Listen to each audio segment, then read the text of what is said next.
ಎಲ್ಲರಿಗೂ ನಮಸ್ಕಾರ. ಹಾಗೆ ಎಲ್ಲರಿಗೂ ಅಬ್ದಿ ಅಕಾಡೆಮಿಗೆ ಸ್ವಾಗತ. ನಾನು ನಿಮ್ಮ ಪುನೀತ್ ರಾಜ್. ಓಕೆ ಸ್ನೇಹಿತರೆ, ಇಂದಿನ ಒಂದು KEA ಡಿಪಾರ್ಟ್ಮೆಂಟಲ್ಲಿ ಬರುವಂತಹ ಪ್ರಮುಖ ಟಾಪಿಕ್ಗಳಲ್ಲಿ ಅದರಲ್ಲೂ ಸ್ಪೆಷಲಾಗಿ 100 ಟಾಪಿಕನ್ನು ನಾನು ನಿಮಗೆ ತಿಳಿಸ್ಕೊಡ್ತೀನಿ ಅಂತ ಹೇಳಿದ್ದೀನಿ.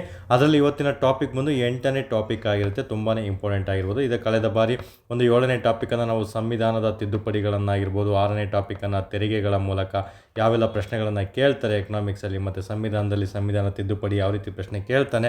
So 1 to 7 topic most important ಪ್ರಶ್ನೆಗಳನ್ನೇ ನಾನು ನಿಮಗೆ ಕೊಟ್ಟಿದ್ದೀನಿ. ಪ್ಲಸ್ ಇತ್ತೀಚೆಗೆ ನಡೆದಂತಹ SDA ಮತ್ತು FDA ಪರೀಕ್ಷೆಗಳಲ್ಲಿ ಈಗ ಆಲ್ರೆಡಿ 7 ಟಾಪಿಕ್ಗಳಲ್ಲಿ ಪ್ರಶ್ನೆಗಳು ಬಂದಿದ್ದಾವೆ ಸ್ನೇಹಿತರೆ. ಮುಂದೆ ನಡೆಯುವಂತಹ HKSDA ಎಕ್ಸಾಮ್ ಆಗಿರ್ಬೋದು, ಅಥವಾ ಮುಂದೆ ಬರುವಂತಹ PSI, PC, ವಿಲೇಜ್ ಅಕೌಂಟೆಂಟ್ ಮತ್ತು KPSC ನಡೆಸುವಂತಹ FDA SDA ಹುದ್ದೆಗಳಲ್ಲಿ 100% ಇವೆಲ್ಲ ಟಾಪಿಕ್ಗಳು ರಿಪೀಟ್ ಆಗುವಂಥ 100 ಟಾಪಿಕ್ಗಳನ್ನೇ ನಾನು ನಿಮಗೆ ತೊಗೊಂಡು ಅದರಲ್ಲಿ ಕೇವಲ 360 ಆ್ಯಂಗಲಲ್ಲಿ ನಾನು ನಿಮಗೆ ತಿಳಿಸ್ಕೊಡ್ತಾ ಬರ್ತೀನಿ. ಯಾವುದೇ ಥರ ಒನ್ ವರ್ಡ್ ಆಗಿರ್ಬೋದು, ಫ್ಯಾಕ್ಟ್ಸ್ ಆಗಿರ್ಬೋದು ತಿಳಿಸೋದಿಲ್ಲ. ಪ್ರತಿಯೊಂದೂ ಹಂತವಾಗಿ ನಾನು ನಿಮಗೆ ತಿಳಿಸ್ಕೊಡ್ತಾ ಬರ್ತೀನಿ ಸ್ನೇಹಿತರೆ. ತುಂಬಾ ಇಂಪಾರ್ಟೆಂಟ್ ಆಗಿರುವಂಥದ್ದು. ಓಕೆ, ಇಲ್ಲಿ ಎಕ್ಸಾಮ್ ಓರಿಯೆಂಟೆಡ್ ಯಾವ ರೀತಿ ನಿಮಗೆ ಒಂದು ಒನ್ ವರ್ಡ್ ಆಗಿರ್ಬೋದು, ಜೋಡಿ ರೂಪ ಆಗಿರ್ಬೋದು, ಸ್ಟೇಟ್ಮೆಂಟ್ ರೂಪ ಆಗಿರ್ಬೋದು, ಮತ್ತು ಟ್ರಿಕ್ಕಿಯಾಗಿ ಯಾವ ರೀತಿ ಪ್ರಶ್ನೆಗಳನ್ನು ಕೇಳ್ತಾರೆ ಅಂತ ಹೇಳ್ಬಿಟ್ಟು ಒಂದೊಂದೇ ಟಾಪಿಕನ್ನು ನಾನು ನಿಮಗೆ ತಿಳಿಸ್ಕೊಡ್ತಾ ಬರ್ತೀನಿ. ಸೊ KEA ಡಿಪಾರ್ಟ್ಮೆಂಟ್ ಮತ್ತು KPSC ಕಂಪ್ಲೀಟ್ ಪ್ಯಾಕೇಜ್ ಇದಾಗಿರುತ್ತೆ. ಸೊ ತುಂಬ ಸುಲಭವಾಗಿ ಅರ್ಥ ಮಾಡಿಸ್ತಾ ಬರ್ತೀನಿ. 100% ಅದೇ ರೀತಿಯೇ ನಿಮಗೆ ಪ್ರಶ್ನೆಗಳನ್ನು ಕೇಳ್ತೇನೆ. ಸೊ ಈ ಎಕ್ಸಾಮ್ಗಳಲ್ಲಿ ಆಲ್ರೆಡಿ ಪ್ರೂವ್ ಆಗಿದೆ. ನಮ್ಮ ಟೆಲಿಗ್ರಾಮ್ ಚಾನಲ್ ನೀವು ಜಾಯ್ನ್ ಆದರೆ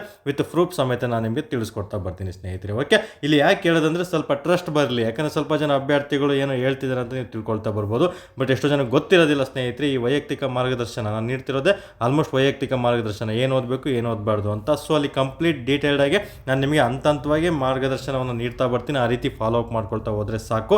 ನಮ್ಮ ಟೆಲಿಗ್ರಾಮ್ ಚಾನಲ್ ಕಮೆಂಟ್ ಬಾಕ್ಸಲ್ಲಿ ತಿಳಿಸ್ಕೊಟ್ಟಿರ್ತೀನಿ, ಇದರ ಮೂಲಕ ಜಾಯ್ನ್ ಆಗ್ತಾ ಬರ್ಬೋದು. ಅದನ್ನು ಬಿಟ್ಟರೆ ನೀವು ಡೈರೆಕ್ಟ್ ಇದಕ್ಕೆ ವಾಟ್ಸಪ್ ಅಥವಾ ಟೆಲಿಗ್ರಾಮಲ್ಲಿ ಲಿಂಕ್ ಕಳಿಸಿ ಅಂತ ಮೆಸೇಜ್ ಹಾಕಿದ್ರೆ ತಿಳಿಸ್ಕೊಡ್ತೀನಿ ಸ್ನೇಹಿತರೆ. ಏನೇ ಎನ್ಕ್ವೈರಿ ಇದ್ದರೂ ಈ ನಂಬರ್ಗೆ ಕಾಲ್ ಮಾಡ್ತಾ ಬರ್ಬೋದು. ಓಕೆ, ಇವತ್ತಿನ ಒಂದು KEA ಡಿಪಾರ್ಟ್ಮೆಂಟ್ನ ಒಂದು ಸ್ಪೆಷಲ್ 100 ಟಾಪಿಕ್ ಬಂದು ನಾವು ಪ್ರಪಂಚದ ಒಂದು ಸಸ್ಯವರ್ಗ ಮತ್ತು ಹುಲ್ಲುಗಾವಲು ಪ್ರದೇಶಗಳು ತುಂಬಾ ಇಂಪಾರ್ಟೆಂಟು. KPSC ಮತ್ತು KSP ಇವುಗಳ ಮೇಲೆ ಪ್ರಶ್ನೆ ಕೇಳ್ತಿದ್ದು ತುಂಬ ಕಡಿಮೆ. ಬಟ್ ಈ KEA ಡಿಪಾರ್ಟ್ಮೆಂಟ್ ಇದೆಯಲ್ಲ ಮತ್ತು KPSC ಇದೆಯಲ್ಲ, ಇವು ಸ್ಟ್ಯಾಂಡರ್ಡ್. ಓಕೆ, ಇಲ್ಲಿ ನಮಗೆ ಆಲ್ಮೋಸ್ಟ್ ಇಂತಹ ಪ್ರಶ್ನೆಗಳಲ್ಲಿ, ಇಂತಹ ಟಾಪಿಕ್ಗಳಲ್ಲೇ ಪ್ರಶ್ನೆಗಳನ್ನು ಅವರು ರಿಪೀಟ್ ಮಾಡ್ತಾ ಬಂದಿದ್ದಾರೆ. ಯಾವ ರೀತಿ ಪ್ರಶ್ನೆ ಕೇಳ್ತಾನೆ, ಅರಣ್ಯಗಳಲ್ಲಿ ಬೇಸಿಕ್ಸ್ ಮಾತ್ರ ಇಲ್ಲಿ ಹೇಳ್ತೀನಿ. ಯಾಕಂದರೆ ಇದು ಅರಣ್ಯ ಟಾಪಿಕ್ ಅಲ್ಲ, ಸಸ್ಯವರ್ಗ ಮತ್ತು ಹುಲ್ಲುಗಾವಲು ಪ್ರದೇಶ.